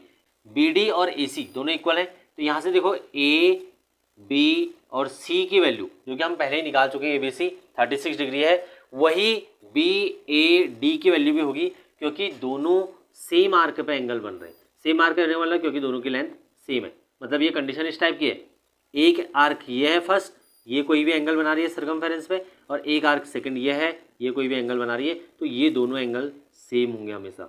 क्यों? क्योंकि इनका दोनों का सेम बेस है, बेस के साथ इनका वर्टेक्स भी एक ही पॉइंट पे जा रहा है, कहाँ पे? सर्कमफेरेंस पे, इसलिए दोनों एंगल इक्वल होंगे। So this one is equal, so it means angle B A D is equal to angle A B C. तो हम लिखेंगे angle formed by equal arc of the same circle. ठीक है ना? ये रीजन कुछ आपको लिखने होते हैं, इनको अगर आप नहीं लिखेंगे फिर आपको क्वेश्चन गलत होने के चांसेस ज़्यादा हैं। ऑफ द सेम सर्कल, तो अगर दो आर्क सेम एंगल बनाते हैं सर्कमफेरेंस पे, तो दोनों एंगल इक्वल होंगे। It means angle B A D की वैल्यू कितनी हो जाएगी? 36 डिग्री। ठीक है, थर्ड क्वेश्चन में आ जाते हैं। थर्ड क्वेश्चन है ए बी डी। अब क्वेश्चन बड़ा आसान है। Third question A B D है, तो in triangle A B D में चले जाते हैं। ए बी डी में आप देखेंगे angle B A D plus angle A D B plus angle A B D is equal to 180, sum of all the angles of a triangle. B A D की value 36, A D B की value 90 and A B D हमको निकालना है। तो यहाँ से ए B D निकल के आ जाएगा। तो ए बी डी की वैल्यू कितनी हो जाएगी? ए बी डी की वैल्यू 180 में से इन दोनों का सम को माइनस कर देंगे, तो एंगल ए बी डी की वैल्यू हो जाएगी 54 degree. So this is the solution of this question. Now एक दो क्वेश्चन और आ सकते हैं इस क्वेश्चन में। क्वेश्चन इंपॉर्टेंट इसलिए है क्योंकि इसमें दो क्वेश्चन और बन सकते हैं, एक्स्ट्रा क्वेश्चंस, एक दो क्वेश्चन और एक्स्ट्रा इसमें बन सकते हैं। तो क्वेश्चन इंपॉर्टेंट है क्योंकि इसमें एक दो और एक्स्ट्रा क्वेश्चन बन सकते हैं, जो कि मैंने भी आपको बताया था। आइसोसेलेस ट्रायंगल है, तो आइसोसेलेस ट्रायंगल है तो इसका मतलब आपको ये भी पूछा सकता है एंगल AOC कितना होगा, सॉरी एंगल ACO कितना होगा, ACO कितना होगा। देखो अगर आप यहाँ देखेंगे 72 डिग्री है, 72 डिग्री ये आ गया, इसके दोनों बेस एंगल इक्वल होंगे। मैं ट्रायंगल यहाँ पर बना के दिखाता हूँ आपको, दिस वन, ओके। ओ पे एंगल हमको दे रखा है 72, अगर ये 72 है और ये दोनों रेडियस ऑफ द सर्कल हैं, इट मीन्स दोनों आइसोसेलेस ट्रायंगल बनाएंगे। तो ये वाला एंगल जो होगा और ये वाला एंगल, लेट सपोज हम x और x ले लेते हैं दोनों को, तो 72 प्लस x इक्वल टू 180 हो जाएगा। यहाँ से दोनों का सम आएगा, 2x इक्वल टू आएगा 108 और x की वैल्यू हो जाएगी 54 डिग्री। ये भी इंपॉर्टेंट क्वेश्चन है जो कि इस क्वेश्चन में पूछा जा सकता है, ठीक है ना। साथ में आपको ध्यान रखना है कि ये वाला एंगल जो होगा ये भी इतना ही होगा। एक क्वेश्चन और बच रखा है जो कि इसमें इंपॉर्टेंट है, वो है OCB, एंगल OCB भी पूछा जा सकता है आपसे, एंगल OCB जो कि one of the most important angle होगा इस क्वेश्चन का। देखो कैसे OCB आप देखेंगे तो OCB एंगल ये वाला है OCB, ठीक है। OCB एंगल ये है, ये 72 दिया हुआ है, एंगल 72 प्लस दिस एंगल, ये लीनियर पेयर बना रहे हैं, ठीक है ना। देखो हम यहाँ पे बना के देखते हैं कैसे ये तीनों एंगल बन रहे हैं। OC और B ये है, और यहाँ पे हमारे पास A है। दिस वन इज गिवन है 72 अगर ये है तो ये 108 होगा, और ये हमारे पास निकल के आया अभी कितना 36 डिग्री, 36 डिग्री ये निकल के आया। तो यहाँ से आप देख सकते हैं इजीली 36 प्लस 8 इसको ऐड करेंगे तो 144 आएगा। 144 मीन्स ये एंगल भी कितना हो जाएगा 36 डिग्री। अब दूसरा तरीका इस क्वेश्चन को करने का, देखो एक तरीका तो मैंने आपको ये बता दिया कि तीनों का एंगल का सम निकाल के ये कर सकते हैं। दूसरा तरीका इस क्वेश्चन को सॉल्व करने का क्या है, बहुत ही इजी तरीका है। देखो R तो ये दोनों क्या बनेंगे, ये भी एक आइसोसेलेस ट्रायंगल है। कौन सा, OBC जो है वो भी एक आइसोसेलेस ट्रायंगल है। आई होप आपको क्लियर हो गया होगा। इसमें 5-6 क्वेश्चन क्या क्या मैंने बताया सारे आपको समझ में आ गए होंगे। ये अब अगर आप देखेंगे OB भी एक रेडियस है, OC भी एक रेडियस है, तो रेडियस मिलके क्या बनाएंगे आइसोसेलेस ट्रायंगल। तो जितना ये होगा 36 उतना ही ये भी होगा 36। और दूसरा तरीका मैंने क्या बताया, अगर ये 72 है तो ये 108 होगा लीनियर पेयर, तो बाकी के दोनों एंगल क्या होंगे इक्वल होंगे, तो इक्वल होंगे तो x उसमें डिवाइड हो जाएगा, तो दो पार्ट में 36 आंसर इसका आ जाएगा। तो नेक्स्ट एक और क्वेश्चन हम सर्कल पर करने वाले हैं। सर्कल का क्वेश्चन थोड़ा सा आपको टफ लगता है, इसलिए कोशिश करेंगे कि ज़्यादा से ज़्यादा क्वेश्चन सर्कल पे कर सकें, ठीक है। इस वाले क्वेश्चन में गिवन जो है उसके अकॉर्डिंग हम देखेंगे टी पे and T Q tangents. T से पी पे जो लाइन जा रही है वो टेंजेंट टू द सर्कल है, इट मीन्स ये यहाँ पे पॉइंट पे मिल रही है तो ये सी हो जाएगा, और ये ए पॉइंट से पास हो रही है, जो टीपी टेंजेंट है वो पॉइंट ए से पास होके जा रही है, ठीक है। यहाँ पे आगे हमको गिवन है B C Q equal to 55, B C Q मतलब ये वाला एंगल 55 है, ठीक है। एंड सेकेंड इसके तो नाम में ही अलग ही जलवा है, बी ए पी जो एंगल है वो 60 डिग्री है, ठीक है। ये दो एंगल हमको गिवन है। Now the question is, first question हमारे पास OBA एंड OBC निकालो। OBA देखते हैं OBA कौन सा एंगल है, OBA ये वाला एंगल है, OBA नहीं ये नहीं है, OBA ये वाला एंगल है, और सेकेंड हमारा कौन सा है OBC, हाँ ठीक है OBC ये वाला एंगल निकालो दोनों। अगर आप देखोगे तो ये वाला एंगल इस ट्रायंगल में है, ये वाला एंगल इस ट्रायंगल में है, ठीक है ना। ये हमारी रेडियस है, ये रेडियस है, और ये भी रेडियस है, तीन रेडियस हमको दिए हुए, रेडियस एंड रेडियस। तो कैसे इस एंगल को फाइंड आउट करेंगे BCQ के हेल्प से, तो एक चीज़ आपको प्रॉपर्टी पता होनी चाहिए कि जब भी कोई टेंजेंट किसी भी सर्कल पे पॉइंट पे मीट करता है तो पॉइंट ऑफ कांटेक्ट से जब कोई भी लाइन सेंटर पॉइंट से मीट करती है तो वो 90 डिग्री का एंगल बनाते हुए आगे जाती है, ठीक है। अगर आपको ये चीज़ क्लियर है ना तो ये क्वेश्चन कुछ भी नहीं है फिर आगे। ऐसी सिमिलरली यहाँ पे देखें कोई भी टेंजेंट हो, अगर ये सेंटर से आप इसको मीट कराओगे तो ये 90 डिग्री के दो एंगल बनाएगी, 180 डिग्री बनाएगा टोटल, और 90 पे हमारे पास हमेशा ये परपेंडिकुलर लाइन होगी। कौन सी, O से एक परपेंडिकुलर होगी, कहाँ पे, B to C पे। मान लो ये B to C है और OA is perpendicular to BC। ये क्लियर हो गया। अगर ये चीज़ क्लियर हो गया तो आपको एक चीज़ क्लियर होनी चाहिए यहाँ पे, OC is perpendicular to QT, yes और नो। तो हम लिख रहे हैं यहाँ पे OC is perpendicular to QT, and एक चीज़ और लिखेंगे OC, और यहाँ पे लिखेंगे OA is perpendicular to TP या TQ लिख लेते हैं इसको, ठीक है। ये दो टेंजेंट है। अब बहुत आसान हो गया क्वेश्चन कैसे आसान हुआ, देखो BCO की वैल्यू हम इजीली निकाल पाएंगे क्योंकि अब ये कॉम्प्लीमेंट्री पेयर बन गया है। कॉम्प्लीमेंट्री क्या होता है, जब दो एंगल का सम 90 डिग्री होता है तो देखो this one plus this one is equal to 90। Similarly यहाँ पे 60 प्लस ये दोनों 90 होंगे तो ये कितना हो जाएगा 30, और ये कितना हो जाएगा, ये तो हमको 55 दिया था तो 55 दिया था तो 35 हो जाएगा, 60 दिया था तो ये 30 हो जाएगा। बहुत ही आसानी से हमने दोनों क्वेश्चन निकाल दिए। बट अभी भी हमारा जो क्वेश्चन पूछा है वो हमने नहीं निकाला है, ठीक है। तो पहले हम निकालते हैं एंगल BCO। देखो angle BCO plus angle BCQ is equal to 90, ठीक है। BCQ की वैल्यू गिवन है 55 है तो यहाँ से 90 है तो ये BCQ की वैल्यू निकल जाएगी, कितने आएगी BCO की वैल्यू, BCO हो जाएगा 90 माइनस 55, 35 डिग्री आ गई। नाउ इसके बेसिस पे आप देखते हैं, इसके बेसिस पे क्या करेंगे, एंगल बी सी ओ हमने लिया था पहले, बी सी ओ, या आप लेंगे हम बी ए ओ, ठीक है, B A O plus angle B A P, ठीक है ना, एंगल बी ए पी बाप एंगल है ओ, यहाँ से निकालेंगे 90, तो ये कौन सा है 60 डिग्री इक्वल टू 90 डिग्री, ठीक है, यहाँ से कितना हो जाएगा 30 निकल जाएगा। तो दोनों चीज़ आपको क्लियर हो गई, बहुत ही आसान था अगर आपको कॉन्सेप्ट क्लियर है तब। 90 में से 60 माइनस कर देंगे 30 आ जाएगा, क्लियर। अभी हमारा रिक्वायर्ड एंगल नहीं निकला, हमने ओ बी ए निकालना है। अब एक चीज़ देखो, ये रेडियस तो आइसोसेलेस ट्रायंगल, ये रेडियस तो ये भी एक आइसोसेलेस ट्रायंगल। आइसोसेलेस ट्रायंगल का अगर आप इसको देखेंगे तो ये बेस एंगल है, जितना एंगल होगा उतना ये भी होगा, ये सुनो, जितना एंगल ये होगा उतना ही ये भी होगा, जितना एंगल ये है थर्ड वाला उतना एंगल ये हमारा थर्ड भी होगा, ये सुनो। ये चीज़ आपको क्लियर होनी चाहिए कि ये दोनों ट्रायंगल भी आइसोसेलेस हैं, दोनों ट्रायंगल, तो दोनों एंगल इसके आपस में इक्वल होंगे और इसके आपस में इक्वल होंगे, ठीक है। ये चाहे आप लिखो या नहीं लिखो, बस आपको ये चीज़ क्लियर होनी चाहिए कि जब भी आइसोसेलेस ट्रायंगल बनेगा उसके बेस एंगल इक्वल होते हैं।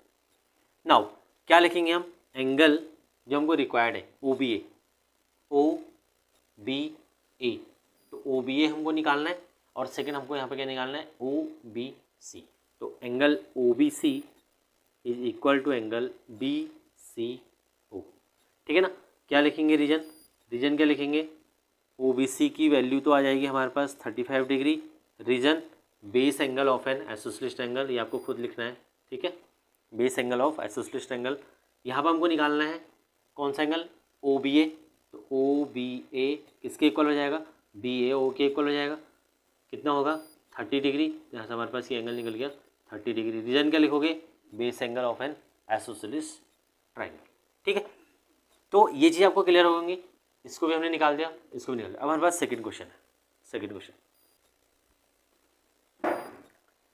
अगला क्वेश्चन हमारे पास AOC निकालो, एंगल AOC निकालो। देखते हैं एंगल AOC पहले, AOC है कौन सा एंगल, AOC,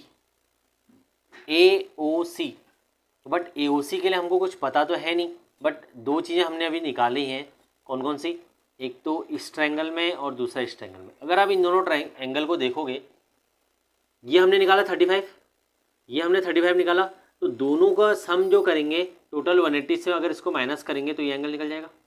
सिमिलरली यहाँ पे देखो आप ये 30 है, ये 30 है, तो टोटल 180 में से अगर माइनस करेंगे तो BOA भी निकल जाएगा। क्लियर हो गया।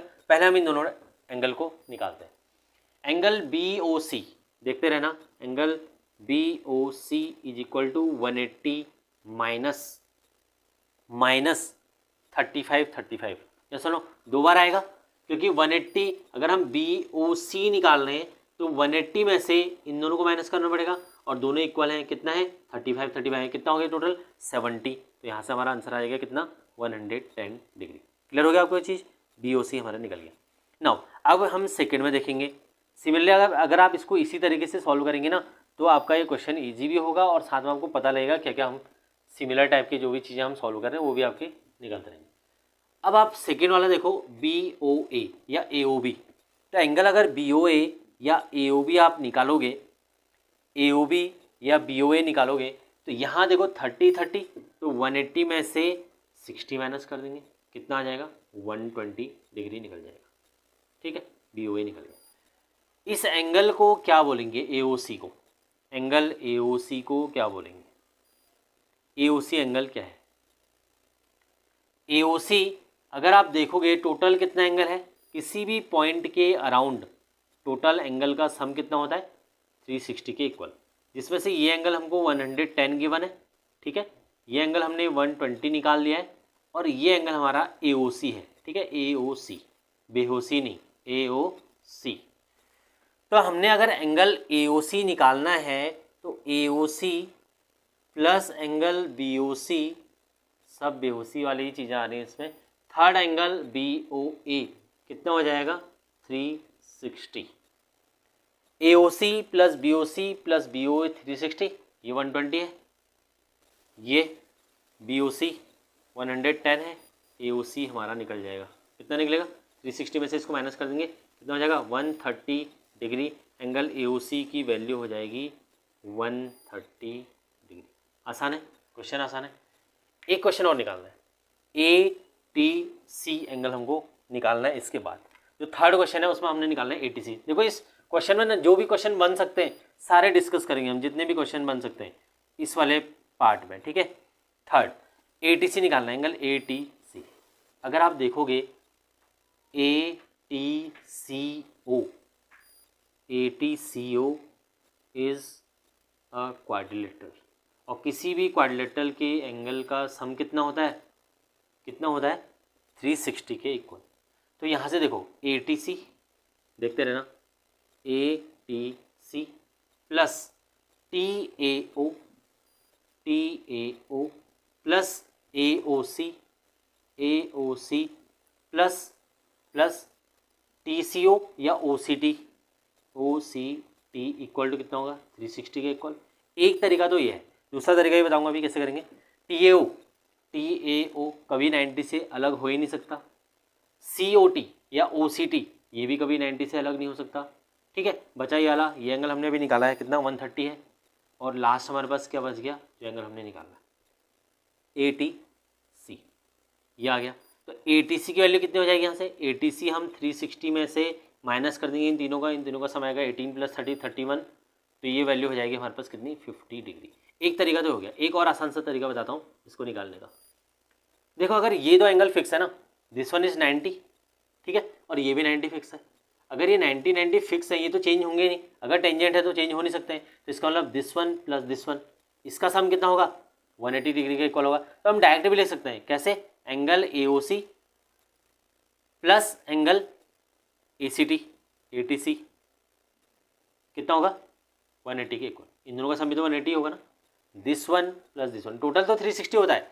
ये 90 है, ये 90 है, ये तो 90 होने ही है, फिक्स है। This one plus this one, ये क्या होगा, 180 के इक्वल होगा। अब AOC हमको कितना पता है, 130, तो ATC कितना हो जाएगा, 180 माइनस 130, आंसर आ जाएगा 50। तो दोनों में से कोई भी चीज़ करो, लेकिन कॉन्सेप्ट अगर आपका क्लियर है तो फिर कोई भी चीज़ आप करो, उसमें टाइम नहीं लगता है। टाइम किसी भी क्वेश्चन को सॉल्व करने में आपको तब लगेगा जब वो क्वेश्चन आपको आता नहीं है। जो क्वेश्चन आपको आता है आप उसमें कितना भी लिखो, आपके हाथ चलते रहेंगे और वो क्वेश्चन सॉल्व हो जाएगा लास्ट में, ठीक है ना। तो ये इस क्वेश्चन का पूरा कैसे बाइफर्केट मैंने किया अलग अलग पार्ट में, वो आपको देखना है, और कैसे मैंने प्रेजेंट कर रखा है, ये सबसे इंपॉर्टेंट है जो आपको सीखनी है मुझसे। कॉन्सेप्ट के साथ साथ ये भी सीखो कि किसी भी क्वेश्चन के आंसर को प्रेजेंट कैसे करना है मैथमेटिक्स में, ठीक है ना।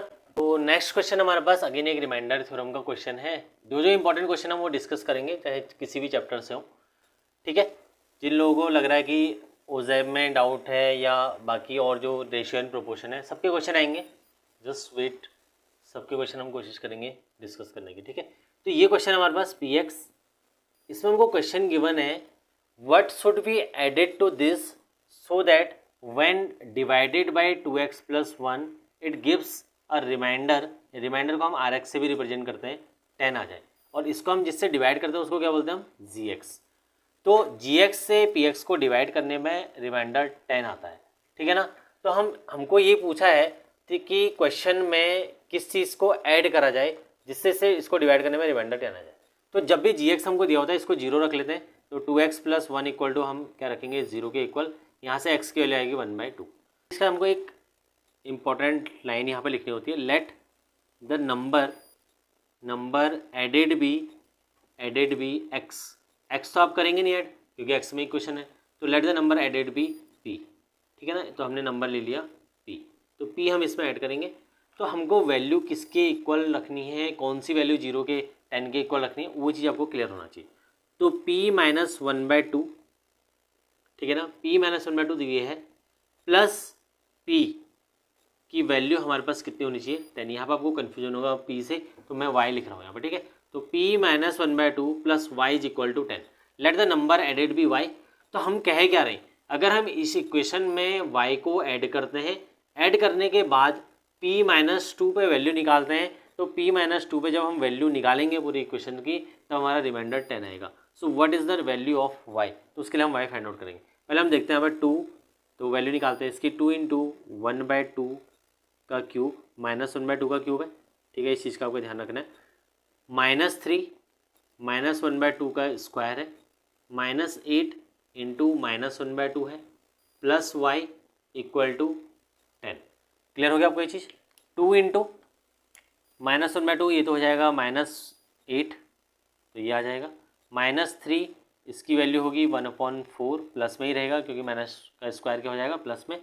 -8 इसकी वैल्यू होगी -2, यहाँ पर वैल्यू -2 होगी, प्लस y = 10। जो माइनस हो रहे हैं उनको प्लस कर देंगे, माइनस यहाँ पर प्लस आ जाएगा, इससे इसको कैंसिल करेंगे तो ये 4 आएगा। बाकी की दोनों वैल्यू अगर चेक करेंगे तो 4 को पहले इधर ले जाते हैं तो ये वैल्यू हो जाएगी y = 10 - 4, और यहाँ पे हम दोनों वैल्यू को कैलकुलेट करेंगे।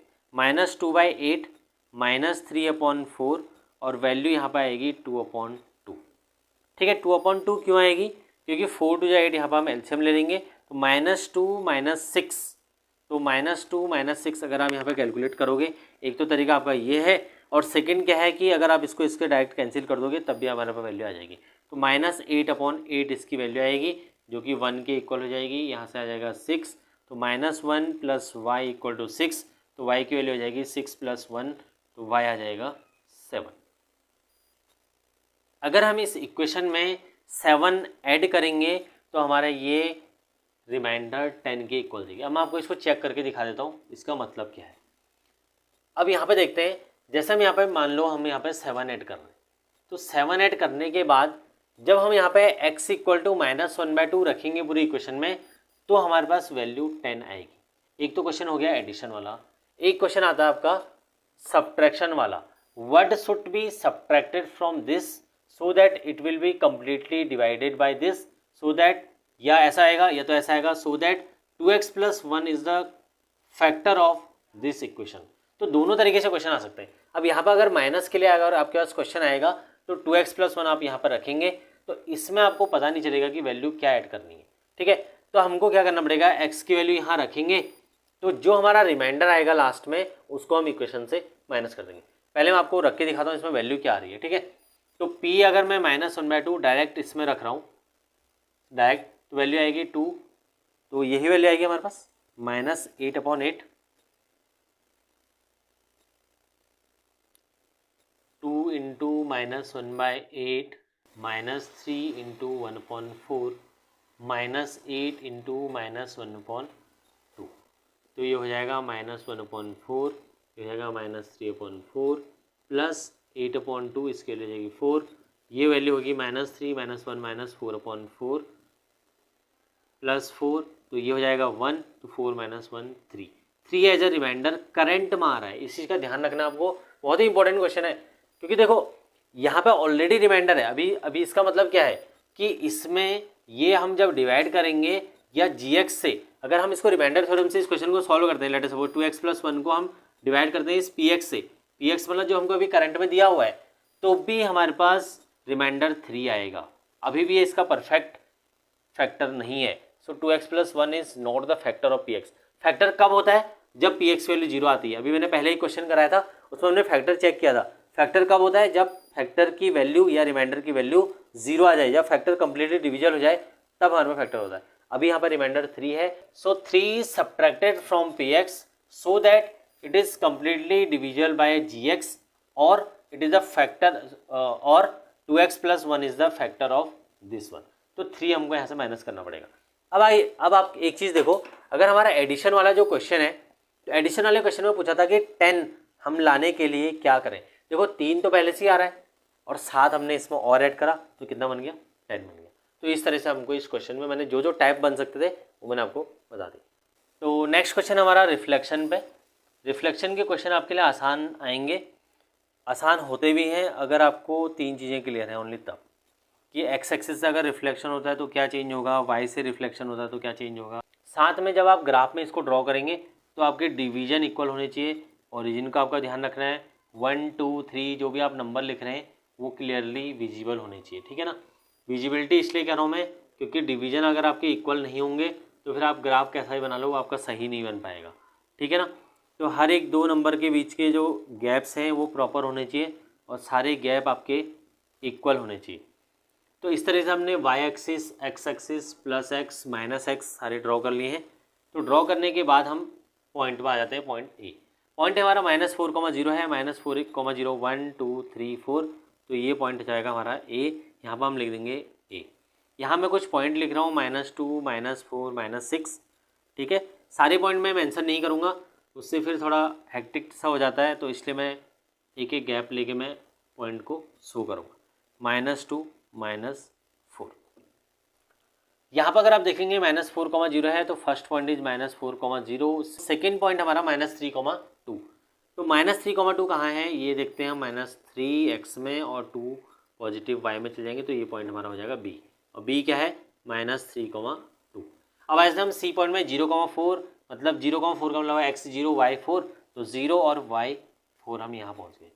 थर्ड 4,1 है, 1 2 3 4, 4,1, तो ये पॉइंट हमारा हो जाएगा D, एंड फोर्थ हमारा 7,3 है, 5 6 7, और यहाँ से हम 3 के अलॉन्ग आ जाएंगे, और 3 यहाँ आ जाएगा, और 7 ही हो गया, तो 7,3 हो जाएगा।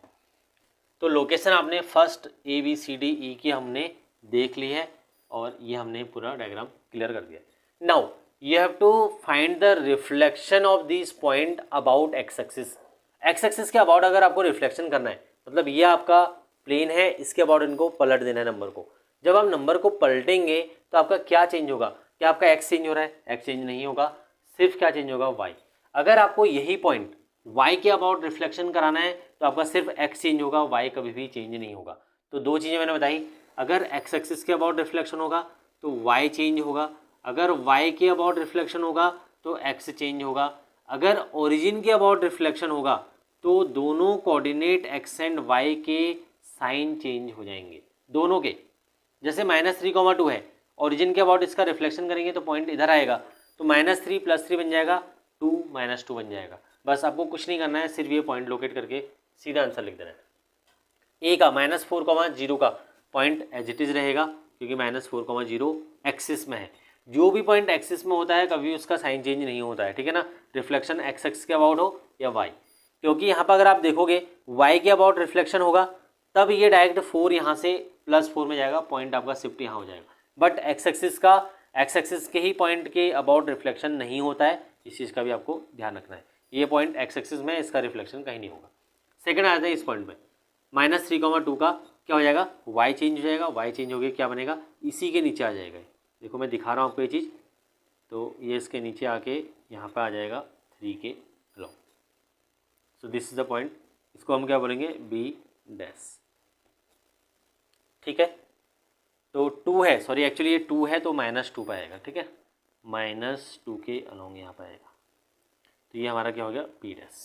नाउ 4, तो 0,4 है, नीचे आके क्या हो जाएगा? 0,-4, तो ये पॉइंट आ गया। यहाँ पर D कितना है? D है 4,1, तो 4, क्या हो जाएगा? -1, तो यहाँ हमारा पॉइंट आ जाएगा। ये हमारा 3, तो नीचे आ जाएगा हमारे पास -3 के अलॉन्ग आ जाएगा, तो ये हमारा हो जाएगा -3, ठीक है। तो हम इनको आप ज्वाइन कर लेते हैं, जो जो पॉइंट हमको दिए हुए। तो पहले मैं A को B से ज्वाइन कर रहा हूँ, फिर B को C से ज्वाइन कर रहा हूँ, C को हम D से ज्वाइन करेंगे, और D को हम E से ज्वाइन करेंगे। This is clear. सिमिलरली हम क्या करेंगे? A को A' को B' से ज्वाइन करेंगे, B' को C' से ज्वाइन करेंगे, C' को D' से ज्वाइन करेंगे, और ये आपको स्केल की हेल्प से ही, रूलर की हेल्प से ही क्या करना है? सारे ज्वाइनिंग करनी। तो ये आपका क्या बन गया? जो भी बना, ये पॉलीगन बन गया है, जितनी भी साइड होंगे इसकी आपका पॉलीगन बन गया। अगर इसी में आपके पास आता है वाई के अबाउट इनका रिफ्लेक्शन करो, तो वाई के अबाउट सिर्फ आपका क्या चेंज हो जाएगा? एक्स चेंज हो जाएगा। इस चीज़ का आपको ध्यान रखना है। ओरिजिन के अबाउट सिर्फ आपका क्या होता है? साइन चेंज होता है। तो ये हमारा reflection about the x axis हमने सॉल्व कर लिया। ओके, नेक्स्ट क्वेश्चन करेंगे। नेक्स्ट क्वेश्चन हमारा रेशियो एंड प्रोपोर्शन पर आ गया है। एक चीज़ का मैं बता देता हूँ, ओजिव के जो भी कर्व्स हैं, चाहे वो आपके पास फ्रीक्वेंसी के लिए हो या आपके पास क्यूमुलेटिव फ्रीक्वेंसी हो, मीडियन निकालने का हो या मोड निकालने का हो, इसके बाद आपके पास एक वीडियो लेक्चर आएगा, उसमें ये चारों चीज़ें हम डिफाइन करेंगे। एक चीज़ और आती है इसमें, क्वार्टाइल्स, ठीक है ना। क्वार्टाइल बहुत ही सिंपल वे में हम डिस्कस करेंगे। 4-5 क्वेश्चन में लूँगा अलग अलग, और पूरा ये टॉपिक सारे आपके क्लियर हो जाएंगे अच्छे से, कोई भी डाउट उसके बाद नहीं होगा, ठीक है ना। ओजिव कर्व को हम डिस्कस इसके बाद करेंगे। क्वेश्चन हमारे पास रेशियो एंड प्रोपोर्शन पे है। तो रेशियो प्रोपोर्शन के क्वेश्चन में CND is the most important thing जो आपको पता होना चाहिए। CND means component and dividend. बड़ा ही आसान होता है। कैसे लगाते हैं? जैसे A/B = x है, तो हमको दोनों तरफ लगाना है। ये x/1 है, तो A + B मतलब ये हो गया, A - B ये है। सिमिलरली A + B और A - B। देखो अगर मैंने दोनों साइड CND लगाना है तो दोनों साइड मेरे को अप्लाई करना पड़ेगा a plus B, a minus B, फिर a प्लस बी और a माइनस बी, ये हमारा CND अप्लाई हो गया। तो सिमिलरली हम यहाँ पे भी अप्लाई करेंगे, ठीक है ना। अप्लाइंग CND, अप्लाइंग CND, ये मुझे one of the most interesting way लगता है मैथमेटिक्स में CND का। जब CND नहीं होता तो बहुत सारे क्वेश्चंस जो हैं सीनियर क्लासेस में आगे फंस जाते हैं, ठीक है ना, उससे इजीली सॉल्व हो जाता है। तो लगाते हैं CND on both side, x plus one क्योंकि इसके नीचे 1 है, x माइनस वन ही आ जाएगा। यहाँ लगा देते हैं a प्लस बी, तो पूरा ऊपर वाला क्या हो जाएगा, a हो जाएगा,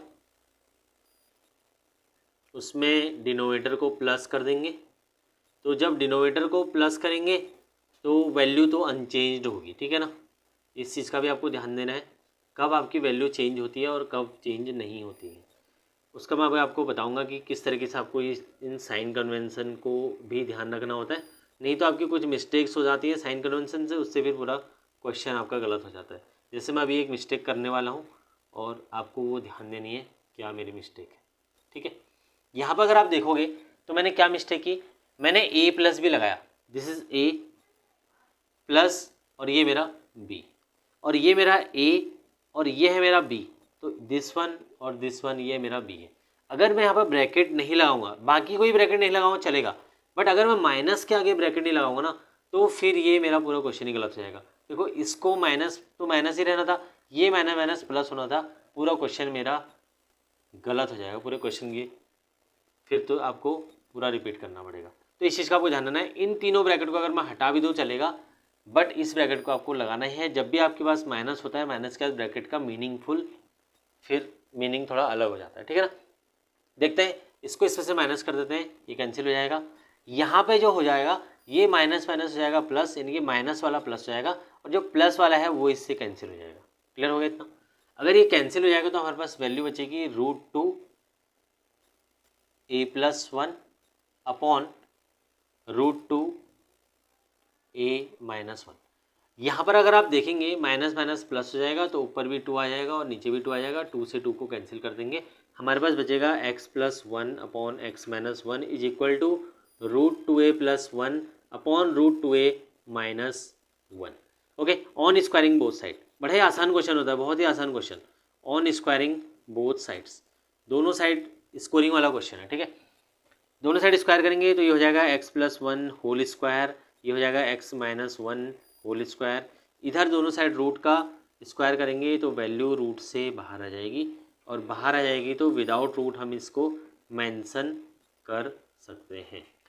तो यहाँ पे स्क्वायर कर देते हैं, a square plus 2ab plus B square, नीचे हो जाएगा a square minus 2ab plus B square, ठीक है, minus 2ab plus B square is equal to 2a plus one और नीचे हो जाएगा equal to 2a minus one.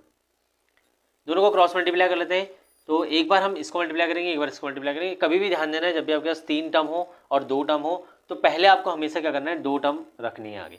तो 2a minus one x square plus 2x plus one, 2a plus one x square minus 2x plus one, इनको multiply कर लेते हैं।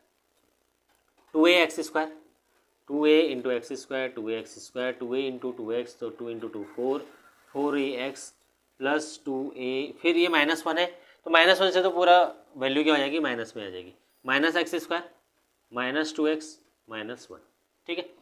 इधर आ जाते हैं, 2a से पूरी क्वेश्चन को मल्टीप्लाई करते हैं, 2 into 2 4ax square, sorry 4x square नहीं आएगा यहाँ पे आएगा 2a इंटू एक्स स्क्वायर, तो 2a x square, 2a into 2a तो हो जाएगा माइनस 4ax, 2a ये 2a रहेगा एज इट इज़, फिर पूरा इक्वेशन को एज इट इज़ लिख देंगे क्योंकि प्लस वन से ही मल्टीप्लाई हो जाएंगे, x square minus 2x plus one.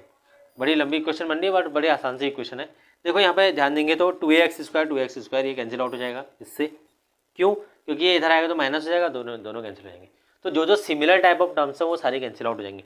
2a है, 2a से कैंसिल हो जाएगा, और क्या हमारे पास बचा है, एक्स स्क्वायर नहीं होगा, माइनस 2x, ये माइनस 2x है, ये भी माइनस 2x है, कहीं मैंने गलत कर दिया हो, माइनस वन तो माइनस 2x आ जाएगा, ये 1 और ये माइनस 2x है, तो ठीक है, ये चीज़ क्लियर है। माइनस वन ये भी सही है, जो साइन आपके सेम है सिर्फ वही कैंसिल होंगे, आपको ये ध्यान रखना है। तो इसको इधर ले आते हैं, 4x ऑलरेडी यहाँ पे 4x और आ जाएगा, तो 4x प्लस 4x कितना हो जाएगा 8ax, ठीक है, 8ax। इस माइनस को उधर ले जाते हैं, वैल्यू कितनी हो जाएगी, यहाँ पे देखो -2x है और ये -2x फिर से कैंसिल होगा। जो साइन सेम होते हैं वही करते हैं, आपको बस सिंपल से ही ध्यान रखना है। इस एक्स स्क्वायर को उधर ले जाएंगे तो ये एक्स स्क्वायर हो जाएगा, इस -1 को उधर ले जाएंगे तो +1 हो जाएगा। एक एक्स स्क्वायर यहाँ पे ऑलरेडी है और एक 1 भी यहाँ पे ऑलरेडी है, ठीक है। तो दोनों को ले जाते हैं राइट साइड में, तो x square plus x square कितना हो जाएगा, 2x स्क्वायर प्लस 2 और यहाँ कितना है 8x। पूरी इक्वेशन को 2 से डिवाइड कर देते हैं, 2 से डिवाइड करेंगे तो ये 1 आएगा, ये तो एज इट इज ऐसे रहेगा, ये 4 हो जाएगा। इस 4x को उधर ले जाते हैं तो यहाँ बचेगा 0, तो एक्स स्क्वायर -4x, ये 4x उधर जाएगा +1 = 0। ये हमारा प्रूव हो गया। यही क्वेश्चन हमको क्वेश्चन में प्रूव करना, ठीक है। सिंपल सा क्वेश्चन है, CND अप्लाई करो, इजीली क्वेश्चन को सॉल्व करो, कहीं पर कोई दिक्कत नहीं आएगी। नेक्स्ट क्वेश्चन हमारा AP का क्वेश्चन है एक, जिसमें हमको 6 टर्म गिवन है, 6 टर्म ऑफ एन AP। तो 6 टर्म ऑफ एन AP क्या होता है, 6 टर्म A6 हमको गिवन है 4 टाइम्स फर्स्ट टर्म, और फर्स्ट टर्म हमको पता है, फर्स्ट टर्म क्या होता है, फर्स्ट टर्म है A। तो बड़ा ही आसान क्वेश्चन है। A6 मतलब क्या होता है, A + 5D = 4 टाइम्स A। तो ये हमको पहला रिलेशन गिवन है, यहाँ से 4A - A = 5D, 3A = 5D के इक्वल आ जाएगा।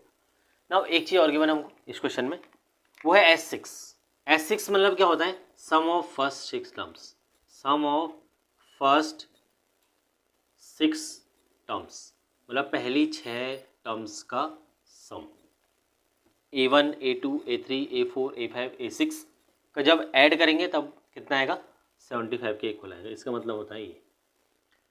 S6 का फॉर्मूला क्या होगा, अगर मान लो हमने Sn का फॉर्मूला लिखना, Sn = क्या होता है, n/2 2a + n - 1 × d, 2a + n - 1 × d, यही फॉर्मूला होता है। तो यहाँ Sn की जगह हम S6 वैल्यू पुट करेंगे और x6 की वैल्यू कितनी है, 75। जब हम n की वैल्यू पुट करेंगे 6, तो यहाँ पे n 6 हो जाएगा, तो 6/2 और 2a, तो 2a को एज इट इज रहने देते हैं, प्लस n - 1, n is 6, 6 - 1 5 हो जाएगा, और d की वैल्यू है 3/5। अब आपको एक चीज़ देखनी होगी कि पूरी इक्वेशन अब देखोगे तो a की फॉर्म में आ गई है, a सिर्फ a ही इस इक्वेशन में अननोन है, इससे इसको डिवाइड करते हैं 3 आएगा, 75 को 3 से कैंसिल आउट करेंगे तो 75/3 हो जाएगा 25, ठीक है। अब यहाँ सॉल्व करेंगे 2a + 6 - 1 आएगा 5 × 3a 3a/5, 5 से 5 कैंसिल हो जाएगा, तो यहाँ बचेगा 2a + 3a, तो यह आ जाएगा 5a = 25, a की वैल्यू आ जाएगी 25 / 5, तो आंसर आ जाएगा 5। अब एक चीज़ देखो कि कितना सिंपल सा चीज़ हो गई है कि हमको S6 दिया था, हमको एक रिलेशन दिया होता। इस टाइप का क्वेश्चन आपको 100% मिलेगा, जहाँ पर आपको ये रिलेशन फाइंड आउट करके फर्दर कुछ स्टेटमेंट दिया होगा और उसको आपको सॉल्व करना पड़ेगा। पहले आपको ये रिलेशन डेवलप करना पड़ेगा A और D में, उसके बाद आपको कुछ ना कुछ दिया रहेगा और ये क्वेश्चन आपको मिलेगा ही मिलेगा, ठीक है ना। A की वैल्यू हमने निकाल दी। अब यहाँ पे आपसे कुछ भी पूछ सकता है, आगे सम ऑफ फर्स्ट 5 टर्म्स भी पूछ सकता है, या A4 भी पूछ सकता है। A4 क्या हो जाएगा, A4 की अगर वैल्यू निकालोगे तो A + 3D होता है। यहाँ पर से आपने A तो निकाल लिया, तो D की वैल्यू कितनी है, D की वैल्यू है 3a/5, 3a/5 का मतलब हुआ 3 × 5/5, तो 3 × 5/5, 5 से 5 कैंसिल, तो D की वैल्यू कितनी आ गई 3। अगर आपके पास D आ गया है तो D आ गया तो फिर तो कोई दिक्कत ही नहीं है इस क्वेश्चन में, क्योंकि आप किसी की वैल्यू भी निकाल सकते हो इसमें। 5 + 3 × 3, तो वैल्यू कितनी हो जाएगी, 3 3 9, 9 + 4 ये हो जाएगा 14, A4 की वैल्यू आ जाएगी 14। अगर A5 पूछा है तो कितना हो जाएगा, 14 + 3 हो जाएगा, तो 17 आ जाएगा। इस तरह से हम पूरी AP को निकाल सकते हैं सिर्फ इसके हेल्प से। बट सबसे इंपॉर्टेंट चीज़ है रिलेशंस, ये रिलेशन का यूज़ करके आपको SN में पुट करके फिर वैल्यू निकालनी होती है, ठीक है। ओके, नेक्स्ट क्वेश्चन हमारा अगेन सर्कल पे है। सर्कल पर क्वेश्चन हम कोशिश करेंगे ज़्यादा से ज़्यादा करें सर्कल और ट्राइंगल में, जिससे आपके कॉन्सेप्ट क्लियर हो जाए। इस क्वेश्चन में हमको क्या गिवन है, कॉर्ड दी हुई है AB and CD is also chord. AD और BC जो है बाइसेक्ट कर रहे हैं पॉइंट O पे। AB भी एक टाइप की कॉर्ड है, CD भी एक कॉर्ड है, ये दोनों भी एक कॉर्ड हैं, दोनों आपस में इंटरसेक्ट कर रहे हैं O पे। तो फर्स्ट हमको क्वेश्चन दिया हुआ है, पहले हम कॉर्ड की लेंथ लिख लेते हैं जो जो हमको गिवन है। तो आपको यहाँ पे लिखना होगा, ठीक है, given that AB is equal to 9 centimetre. Second AO is given as 7.5 centimetre. And third one is OC OC is given as 5 centimeter. Now first question, you have to prove that triangle POAB is not here, OAB similar to triangle OCD. इन दोनों को हमको similar करना है। देखो similarity का अगर criteria आप देखेंगे ना तो double is the most important criteria, जिससे आपके 100% एक क्वेश्चन तो आपको आता ही है, डबल ए क्राइटेरिया, और बहुत आसान भी होता है, सिंपल सा। देखो पहला, एक ट्रायंगल में इस ट्रायंगल को और इस ट्रायंगल को अगर आप कंपेयर करेंगे तो पहला क्राइटेरिया तो आपको, पहला एंगल तो आपको ये दिख जाएगा, vertically opposite angle. But this is not the sufficient situation so that हम डबल ए से इसको सिमिलर प्रूव कर लें, ठीक है। तो हम क्या करेंगे, इसको प्रूव करने के लिए हमको एक काम और करना पड़ेगा, ज्वाइन करना पड़ेगा। हम ज्वाइन करेंगे AC को। जैसे हम AC को ज्वाइन करेंगे, AC will be the chord of this circle, another chord, ठीक है। अभी मैंने एक क्वेश्चन आपके पास डिस्कस किया था कि जब भी किसी सर्कल में या तो सेम कॉर्ड पे या तो दो अलग अलग कॉर्ड पे जो कि सेम लेंथ की हैं, वो कोई भी अगर सरकमफेरेंस पे एंगल बनाएंगे लाइक दिस वन या दिस वन, ये दोनों एंगल इक्वल होंगे। बट यहाँ पे सिचुएशन क्या है, एक कॉर्ड से दो एंगल बन रहे हैं, तो एक कॉर्ड से दो एंगल बनेंगे तो ये भी हमेशा इक्वल होते हैं। It means this one is equal to this. Clear हो गया आपको ये चीज़। अगर AC is the common chord for triangle ABC and triangle ADC, then this one is equal to this. Clear. join AC so that angle ABC is equal to angle ADC। तो यहाँ पे हम क्या रीजन लिखेंगे, angle in the same chord, angle in the same chord of the circle. या reason और भी क्या लिख सकते हो आप, angle formed by the same chord at the circumference. Clear हो गया आपको ये चीज़, angle in the same chord, तो सेम कॉर्ड में दोनों एंगल। एक काम और कर सकते हैं आप, अगर मान लो आपके पास ये प्रूफ नहीं हो पा रहा या इस टाइप की सिचुएशन आपको नहीं मिल पा रही, तो इसको ज्वाइन कर लो, BD को। जब आप BD ज्वाइन करेंगे तो BD के लिए अगेन दिस वन, ये छोटा वाला एंगल, और इसके लिए ये वाला एंगल, दोनों इक्वल हो जाएंगे। कौन सा, देखो अगर आप BD ज्वाइन करते हैं, ये BD हमने ज्वाइन कर लिया, अब आप देखेंगे इस ट्रायंगल में, so this angle is equal to, अब यहाँ पे देखो ये वाला, तो ये वाला एंगल इसके इक्वल है, तो ये दोनों एंगल इक्वल है। यहाँ पे तो तीनों एंगल इक्वल हैं, तो ट्रिपल ए से भी है ये चीज़ें क्लियर हो रही है। बट डबल ए से मतलब हमको दोनों चीज़ें ज्वाइन ना करने से भी ये चीज़ इक्वल इजीली प्रूव हो जाएगी। So by double A similarity criteria, आपको ये लिखना पड़ेगा, सिमिलरिटी क्राइटेरिया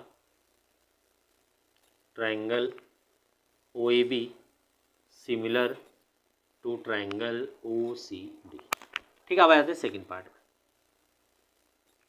सेकेंड पार्ट हमारे पास क्वेश्चन में है कि CD की लेंथ निकालो, find the length of CD। तो CD की लेंथ कैसे निकालेंगे उसको देखते हैं, ठीक है।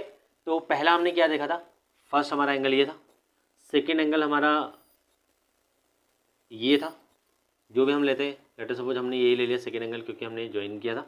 तो सेकेंड एंगल अगर ये है तो इसके इक्वल कौन सा एंगल था, ये वाला, और ये थर्ड। इसको थोड़ा ध्यान से समझना, अगर आपको ये समझ में आ जाएगा तो आपको सिमिलरिटी का कोई भी क्वेश्चन अगर आए तो उसमें डाउट नहीं होगा, ये चीज़ ध्यान रख लेना।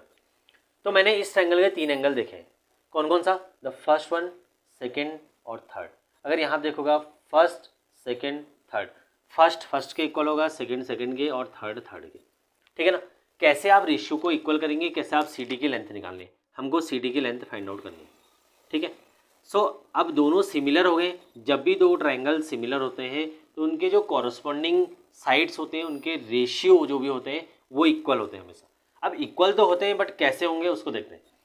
अगर ट्रायंगल AOB में अगर आप आ जाएंगे, AOB में, तो OB मतलब एंगल 1 से हम स्टार्ट कर रहे हैं, एंगल 2 की तरफ जा रहे हैं, सो OB डिस्टेंस हमको कवर करनी पड़ेगी। सो OB।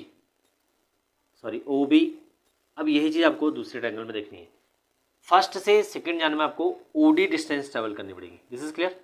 ये सीक्वेंस है, ये सीक्वेंस अगर आप समझ गए तो फिर कोई भी क्वेश्चन आसान हो जाएगा। फर्स्ट से थर्ड जाओ तो फर्स्ट से थर्ड क्या है, OA। यहाँ भी फर्स्ट से थर्ड जाओ, फर्स्ट से थर्ड जाओगे तो OC आएगा, क्वेश्चन ही गलत नहीं होगा आपका। यहाँ से अगर सेकंड से थर्ड जाओ या थर्ड से सेकंड जाओ, यहाँ से थर्ड से सेकंड जाओ तो AB, थर्ड से सेकंड गए तो AB, और यहाँ थर्ड से सेकंड जाओ, थर्ड से सेकंड जाएंगे तो CD। अगर सेकंड से थर्ड जाओगे तो DC होगा, यहाँ सेकंड से सट जाओगे तो बी हो जाएगा, उसमें कोई सीक्वेंस तो चेंज होगा नहीं, हमारी डिस्टेंस चेंज नहीं होगी, बट सीक्वेंस आपको क्लियर इजीली समझ में आ जाएगा। ओ बी हमको दिया हुआ है, ओ बी नहीं दिया है, no need. O A is given, तो जो जो हमको गिवन है ना उसकी वैल्यू हम लिखेंगे 7.5 अपॉन ओ सी। ओ सी की वैल्यू 5 है तो 5। ए बी की वैल्यू, ए बी इज 9, और यहाँ से हम सी डी की वैल्यू निकालेंगे इजीली। सी डी निकाल, सी डी को इधर ले जाओ, सी डी इधर ले गए, 9 इंटू 5 डिवाइडेड बाई 7.5, यहाँ से आपका क्वेश्चन सॉल्व हो जाएगा। तो 9 5 जब 45 हो जाएगा, और ये हमारा 7.5 है, दोनों 5 से डिवाइड हो जाएंगे, इसके बाद इसका आपको आंसर खुद निकालना है, ठीक है ना। आंसर तो निकाल लोगे, 5 से डिवाइड कर दोगे या तो 10 से मल्टीप्लाई डिवाइड करके भी इजीली आंसर इसका निकल जाएगा। Now third one, now the third question है हमारे पास, triangle area of triangle PAB का रेशियो निकालना है। एरिया ऑफ ट्रायंगल पीएबी नहीं, एक्चुअली क्या है, ओएबी, ओएबी है, ओएबी और ओसीडी, ओसीडी इन दोनों का रेशियो निकालना है, ठीक है ना। ओएबी और ओसीडी का रेशियो कैसे निकलता है, देखो जब भी दो ट्रायंगल सिमिलर हो जाते हैं, ओएबी और ओसीडी सिमिलर हो गए, तो सिमिलर ट्रायंगल का जो रेशियो निकलता है वो कॉरस्पॉन्डिंग साइड के रेशियो के स्क्वायर के बराबर होता है। तो मैंने क्या बोला उसको देखते हैं, ठीक है। Area of triangle O B is equal to area of upon area of triangle O C D का जो एरिया होगा वो कॉरस्पॉन्डिंग साइड्स, इनमें से कोई भी ले लो, जो भी आपको दो चीज़ें पता है उनको ले लो। हमको यहाँ पे ओ ए अपॉन ओ सी दोनों पता है, क्योंकि दोनों के बनते हैं। सी डी मैंने अभी निकाला नहीं, वैसे आप निकाल लोगे तो इसको भी इसके इक्वल रख सकते हो, ठीक है। तो ओ ए अपॉन ओ सी ले रहे हैं हम, ओ ए अपॉन ओ सी के स्क्वायर के बराबर होगा। ओ ए कितना है, ओ ए 7.5, तो 7.5 डिवाइड बाई 5, इनका जो भी रेशियो आएगा, अगर आप इसका रेशियो देखेंगे तो रेशियो कितना आएगा, इसका रेशियो आएगा 3/2, 3/2 का स्क्वायर, ठीक है ना। 25 टू जा कितना जाएगा, 2.5 टू जा 5 हो जाएगा, एंड 2.5 3 जा 7.5 हो जाएगा, तो 3 अपॉन इसका स्क्वायर का मतलब क्या हो गया 9/4, तो 9:4 इसका रेशियो हो जाएगा, ठीक है। अगर आप यहाँ पे देखेंगे तो यहाँ पे भी सेम टाइप का रेशियो आएगा, उसमें कुछ अलग होना नहीं है, दोनों वैल्यू हमारे पे एज इट इज़ कैलकुलेट अगर आप करोगे तो वैल्यू हमारे पास सेम ही आएंगी। तो इस तरह से हमने ये क्वेश्चन सॉल्व कर लिया। आई होप आपको पूरा क्वेश्चन क्लियर हो गया होगा कि किस टाइप के क्वेश्चन बन सकते हैं और कैसे क्वेश्चन हमको सॉल्व करने हैं। ये मैं कुछ साथ साथ में और क्या क्या सिमिलर टाइप के क्वेश्चन बन सकते हैं ये भी हम साथ साथ में डिस्कस करते हैं, ठीक है। नेक्स्ट क्वेश्चन है आपके पास, एक सिंपल टॉपिक पर क्वेश्चन है। सिंपल टॉपिक मतलब सरफेस एरिया एंड वॉल्यूम, वो आसान होता है। बेसिक अंडरस्टैंडिंग अगर आपको आपके क्लियर है तो उसमें आपके क्वेश्चन हो जाएंगे, ठीक है। इसको देखते हैं। इस क्वेश्चन में आपको एक सिलेंडर दिया हुआ है, उस सिलेंडर की टोटल हाइट भी आपको गिवन है। सिलेंडर की टोटल हाइट आपको 28 सेंटीमीटर दी हुई है। जो भी क्वेश्चन आप, जो भी स्टेटमेंट आप क्वेश्चन में से पढ़ते हैं, अगर उन स्टेटमेंट को डायरेक्ट आपको नहीं लिखना है तो आप डायग्राम से रिप्रेजेंट करके भी उन स्टेटमेंट को लिख सकते हैं। जैसे height of the cylinder is 28 centimetre है, तो आप यहाँ पर 28 सेंटीमीटर लिख लो, तो इसका मतलब ये हो गया कि ये हाइट ऑफ सिलेंडर दी हुई है। इसके बाद हमको एक और चीज़ दी हुई है, दो conical cavities which we have to carved out from this solid cylinder, ठीक है। इन दोनों कोन की जो रेडियस है वो रेडियस ऑफ द सिलेंडर के इक्वल है, ठीक है। रेडियस ऑफ सिलेंडर गिवन है हमको 6 सेंटीमीटर। इट मीन्स अगर कोन का रेडियस जो होगा वही आपका सिलेंडर का रेडियस भी होगा। जब आप इसकी हाइट की बात करेंगे तो इसकी हाइट भी हमको गिवन है, कोन की हाइट आपको गिवन है 10.5। तो अगर आपको ये सब चीज़ें दी हैं तो आप फिर बचा ही क्या है। वॉल्यूम आपका फॉर्मूला पता होना चाहिए, और वॉल्यूम में भी दोनों में रिलेशंस होते हैं। बहुत ही सिंपल सा क्वेश्चन आपको बन गया, ठीक है ना। तो यहाँ पे सबसे पहले हम लिख रहे हैं height of cylinder. Height of cylinder, देखो जो क्वेश्चन आपको आता है उसको इतने अच्छे से करिए, और सबसे पहले करिए कोशिश ये करना कि सेक्शनल वाइज क्वेश्चन अटेम्प्ट करना। हाइट ऑफ सिलेंडर, क्योंकि हाइट ऑफ सिलेंडर मैं कैपिटल एच ले रहा हूँ क्योंकि वो बड़ा है, तो बड़ा है तो मैंने 28 सेंटीमीटर इसको ले लिया, ठीक है। इसके बाद मैं लिख रहा हूँ हाइट ऑफ कोन्स, दोनों कोन है उसको मैं स्मॉल एच ले रहा हूँ, so height of cone is 10.5, ठीक है। कभी भी क्वेश्चन एग्जाम में जो आते हैं वो सिंप्लीफिकेशन पर आते हैं, कभी भी आपको किसी भी क्वेश्चन में मल्टीप्लाई करने की जरूरत नहीं पड़ेगी, इस चीज़ का आपको ध्यान रखना है। अभी मैं वो प्रूव करके भी दिखाऊंगा इस क्वेश्चन में। Height of cylinder, height of cone, radius, radius की बात करते हैं। रेडियस की जगह हम एक और स्टेटमेंट भी लिख सकते हैं, कॉमन रेडियस, ठीक है। कॉमन रेडियस अगर आप लिखेंगे तो common radius of cone and cylinder, दोनों का हो गया, या कॉमन रेडियस लिख दो या तो कॉमन रेडियस ऑफ बोथ लिख दो। तो कॉमन रेडियस में स्मॉल आर ले रहा हूँ which is given as 6 centimetre. तो हमने यहाँ 6 लिखा नहीं है तो 6 सेंटीमीटर यहाँ पर लिख लेते हैं। So this is 6 centimetre. Clear हो गया होगा आपको ये चीज़। ये हमारा स्मॉल एच है, ये हमारे पास कैपिटल एच है और ये हमारा स्मॉल आर है। तो हमको निकालना है volume of this surface after evacuating the cone from this solid cylinder. अब मैंने दोनों कोन बाहर निकाल देने हैं और रिमेनिंग सॉलिड का मेरे को वॉल्यूम निकालना है। ठीक है, तो पहले कोन का वॉल्यूम देखते हैं। तो अगर हम निकालेंगे वॉल्यूम ऑफ रिमेनिंग सॉलिड, तो volume of remaining solid according to question, ठीक है, according to question, volume of remaining solid कब, जब हमको दोनों कोन इस पूरे सिलेंडर में से माइनस करना है। तो सिलेंडर का वॉल्यूम क्या होता है, वॉल्यूम ऑफ सिलेंडर, यहाँ पे लिखेंगे वॉल्यूम ऑफ सिलेंडर, ठीक है, minus twice of volume of cone. This is clear. Volume of cylinder क्या होता है, pi r square h, h is capital, ध्यान रखना इसमें, minus 2 volume of cone 1/3 pi r square small h. Clear. अब सिर्फ हमको वैल्यू पुट करनी है, ठीक है ना। पाई, पाई आप कॉमन भी ले सकते हैं, तो पहले मैं इसको सिंप्लीफाई कर रहा हूँ, pi r square h minus 2/3 pi r square h. Clear हो गया। पाई आर स्क्वायर यहाँ देखो और पाई आर स्क्वायर यहाँ, दोनों में कॉमन है तो पाई आर स्क्वायर बाहर ले लेते हैं। पाई आर स्क्वायर अंदर वैल्यू बचेगी H minus 2/3 of small H. ठीक है, पाई की वैल्यू 22/7 जब तक ना कहा जाए 22/7 ही लेनी है। आर की वैल्यू हमारे पास गिवन है 6 सेंटीमीटर, 6 इंटू 6 इंटू एच की वैल्यू, एच हमारे पास बड़ी वाली वैल्यू है एच की 28 centimetre and 2/3 of small H means होता है 2/3 ऑफ 10.5। ये 3 से डिवाइड होगा या नहीं होगा, 5 + 0 + 1 6 है तो 3 से डिवाइड होगा, 3 3 जा 9 एंड 1 5 15 3.5 आ जाएगा। ठीक है, अगर आप इसको मल्टीप्लाई करेंगे 3.5 को 2 से, ये आ जाएगा प्लस 7, तो इसका मतलब आपको एच में वैल्यू 7 माइनस करनी है। ठीक है, 2/3 ऑफ 10.5 इज 7, 28 में से 7 को माइनस करेंगे, अभी तक आपको कोई वैल्यू कैंसिल आउट होती हुई नहीं दिख रही है पर दिखेंगी, 28 - 1, 28 - 7 आ जाएगा 21। अब देखो कितना सिंपल सा क्वेश्चन बन गया है, 3 से यहाँ पे मल्टीप्लाई करना है तो इसको हम लिखेंगे 11 × 2, 11 × 2 इसका लिखने का एक रीज़न है। 6 से कितना होता है 36, 36 और एक हमारे पास 6 और आ गया है, कैसे 3 × 2।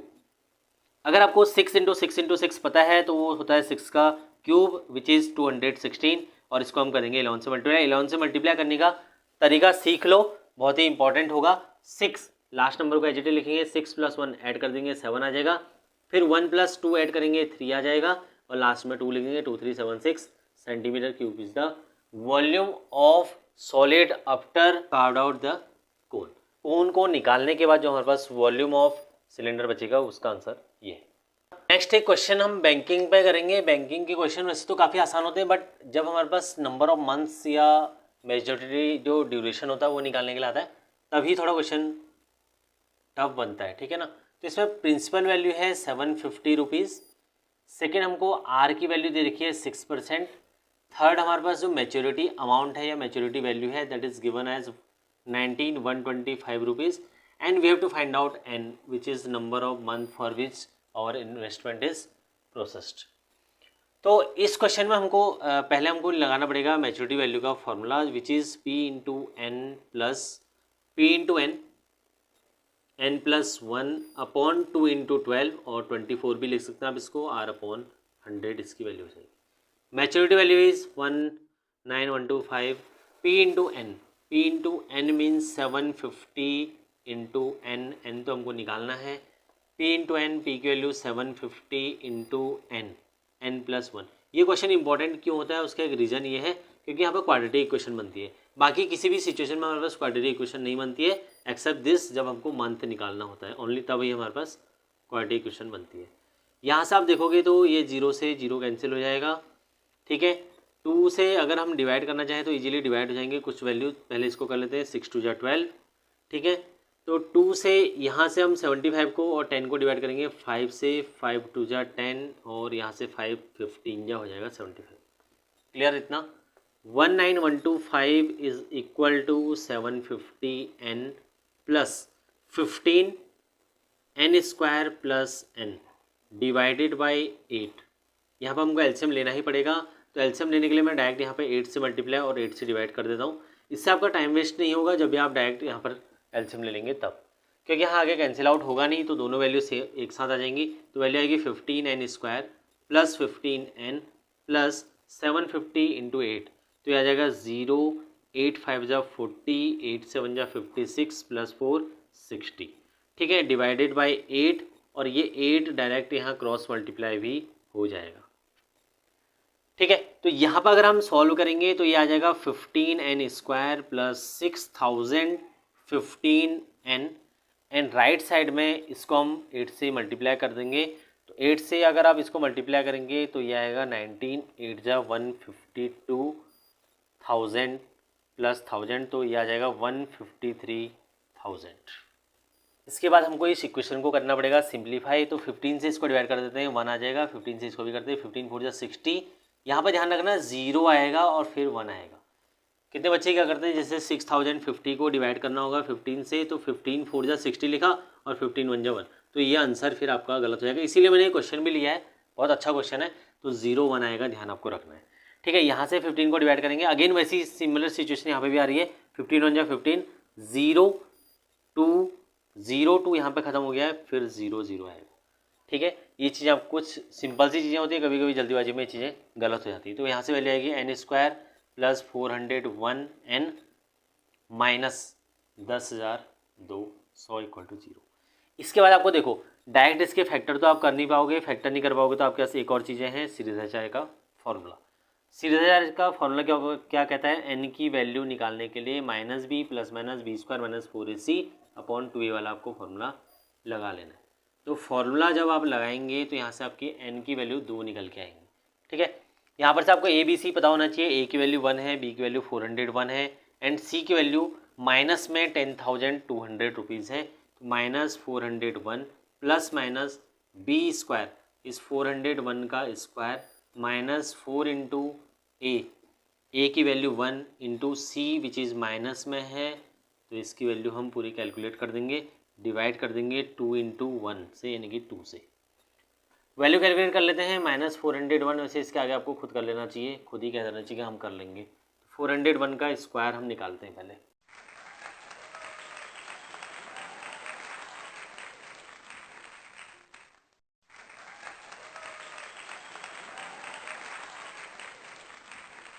तो 449 इसकी वैल्यू आई है, तो -401 प्लस माइनस 449 इसकी वैल्यू है रूट निकालने के बाद। तो एक बार इसको प्लस रखेंगे, माइनस में तो हमारा आंसर आएगा ही नहीं इसका, क्योंकि माइनस हम वैल्यू लेंगे नहीं, तो n की वैल्यू हम डायरेक्ट रख देते हैं। -401 प्लस 449 डिवाइडेड बाई 2, तो हमारा आंसर आएगा 48।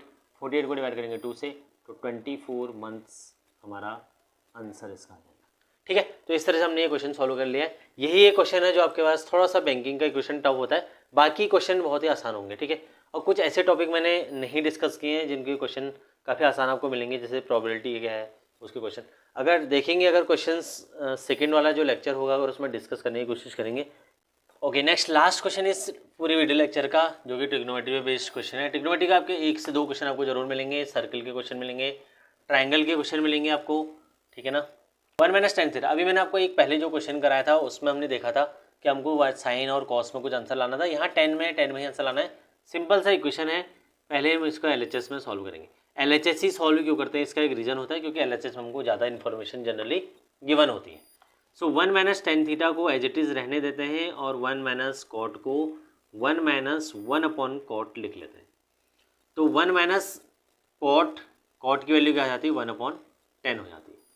ठीक है, इसके बाद हम क्या करेंगे, 1 - tan थीटा और डिनोटर में लिख देंगे tan theta -1/10 theta. This is clear. यहाँ से tan थीटा आपका ऊपर चले जाएगा, तो tan थीटा अगर ऊपर जाएगा तो वैल्यू आपके पास यहाँ से आएगी 1 - tan थीटा डिवाइडेड बाय इस tan थीटा -1 को हम लिख रहे हैं 1 या इसको ऐसे रहने देते हैं अभी tan थीटा -1, और पूरे के आगे क्या है, होल स्क्वायर है, इसको नहीं भूलना आपने। यहाँ पे पूरा होल स्क्वायर लगा हुआ है, इधर भी होल स्क्वायर लगा हुआ है। क्वेश्चन बड़ा आसान है। इसके बाद tan थीटा ऊपर वाली वैल्यू को अगर हम टेन माइनस वन लिखते हैं, टेन थीटा माइनस वन लिखते हैं, तो यहाँ हमको माइनस कॉमन लेना पड़ेगा और नीचे की वैल्यू हमारे पास already ten theta minus one बनी हुई है। ठीक है, इससे पूरे से वैल्यू कैंसिल हो जाएगी, स्क्वायर आएगा तो माइनस टेन थीटा का होल स्क्वायर होगा, तो वैल्यू आ जाएगी ten square theta. So this is the solution of this question. बड़ा ही आसान क्वेश्चन था। तो इस तरह से हमने इस वीडियो लेक्चर में लगभग 15 to 20 क्वेश्चन, मैंने काउंट तो नहीं किया एग्जैक्टली, 15 to 20 क्वेश्चन हमने कर लिए हैं। प्रैक्टिस क्वेश्चन है, बहुत ही इंपॉर्टेंट क्वेश्चन है। कुछ क्वेश्चन मैं बीच बीच में एज अ टास्क आपको दूंगा, तो वो टास्क आपको कंप्लीट करना है।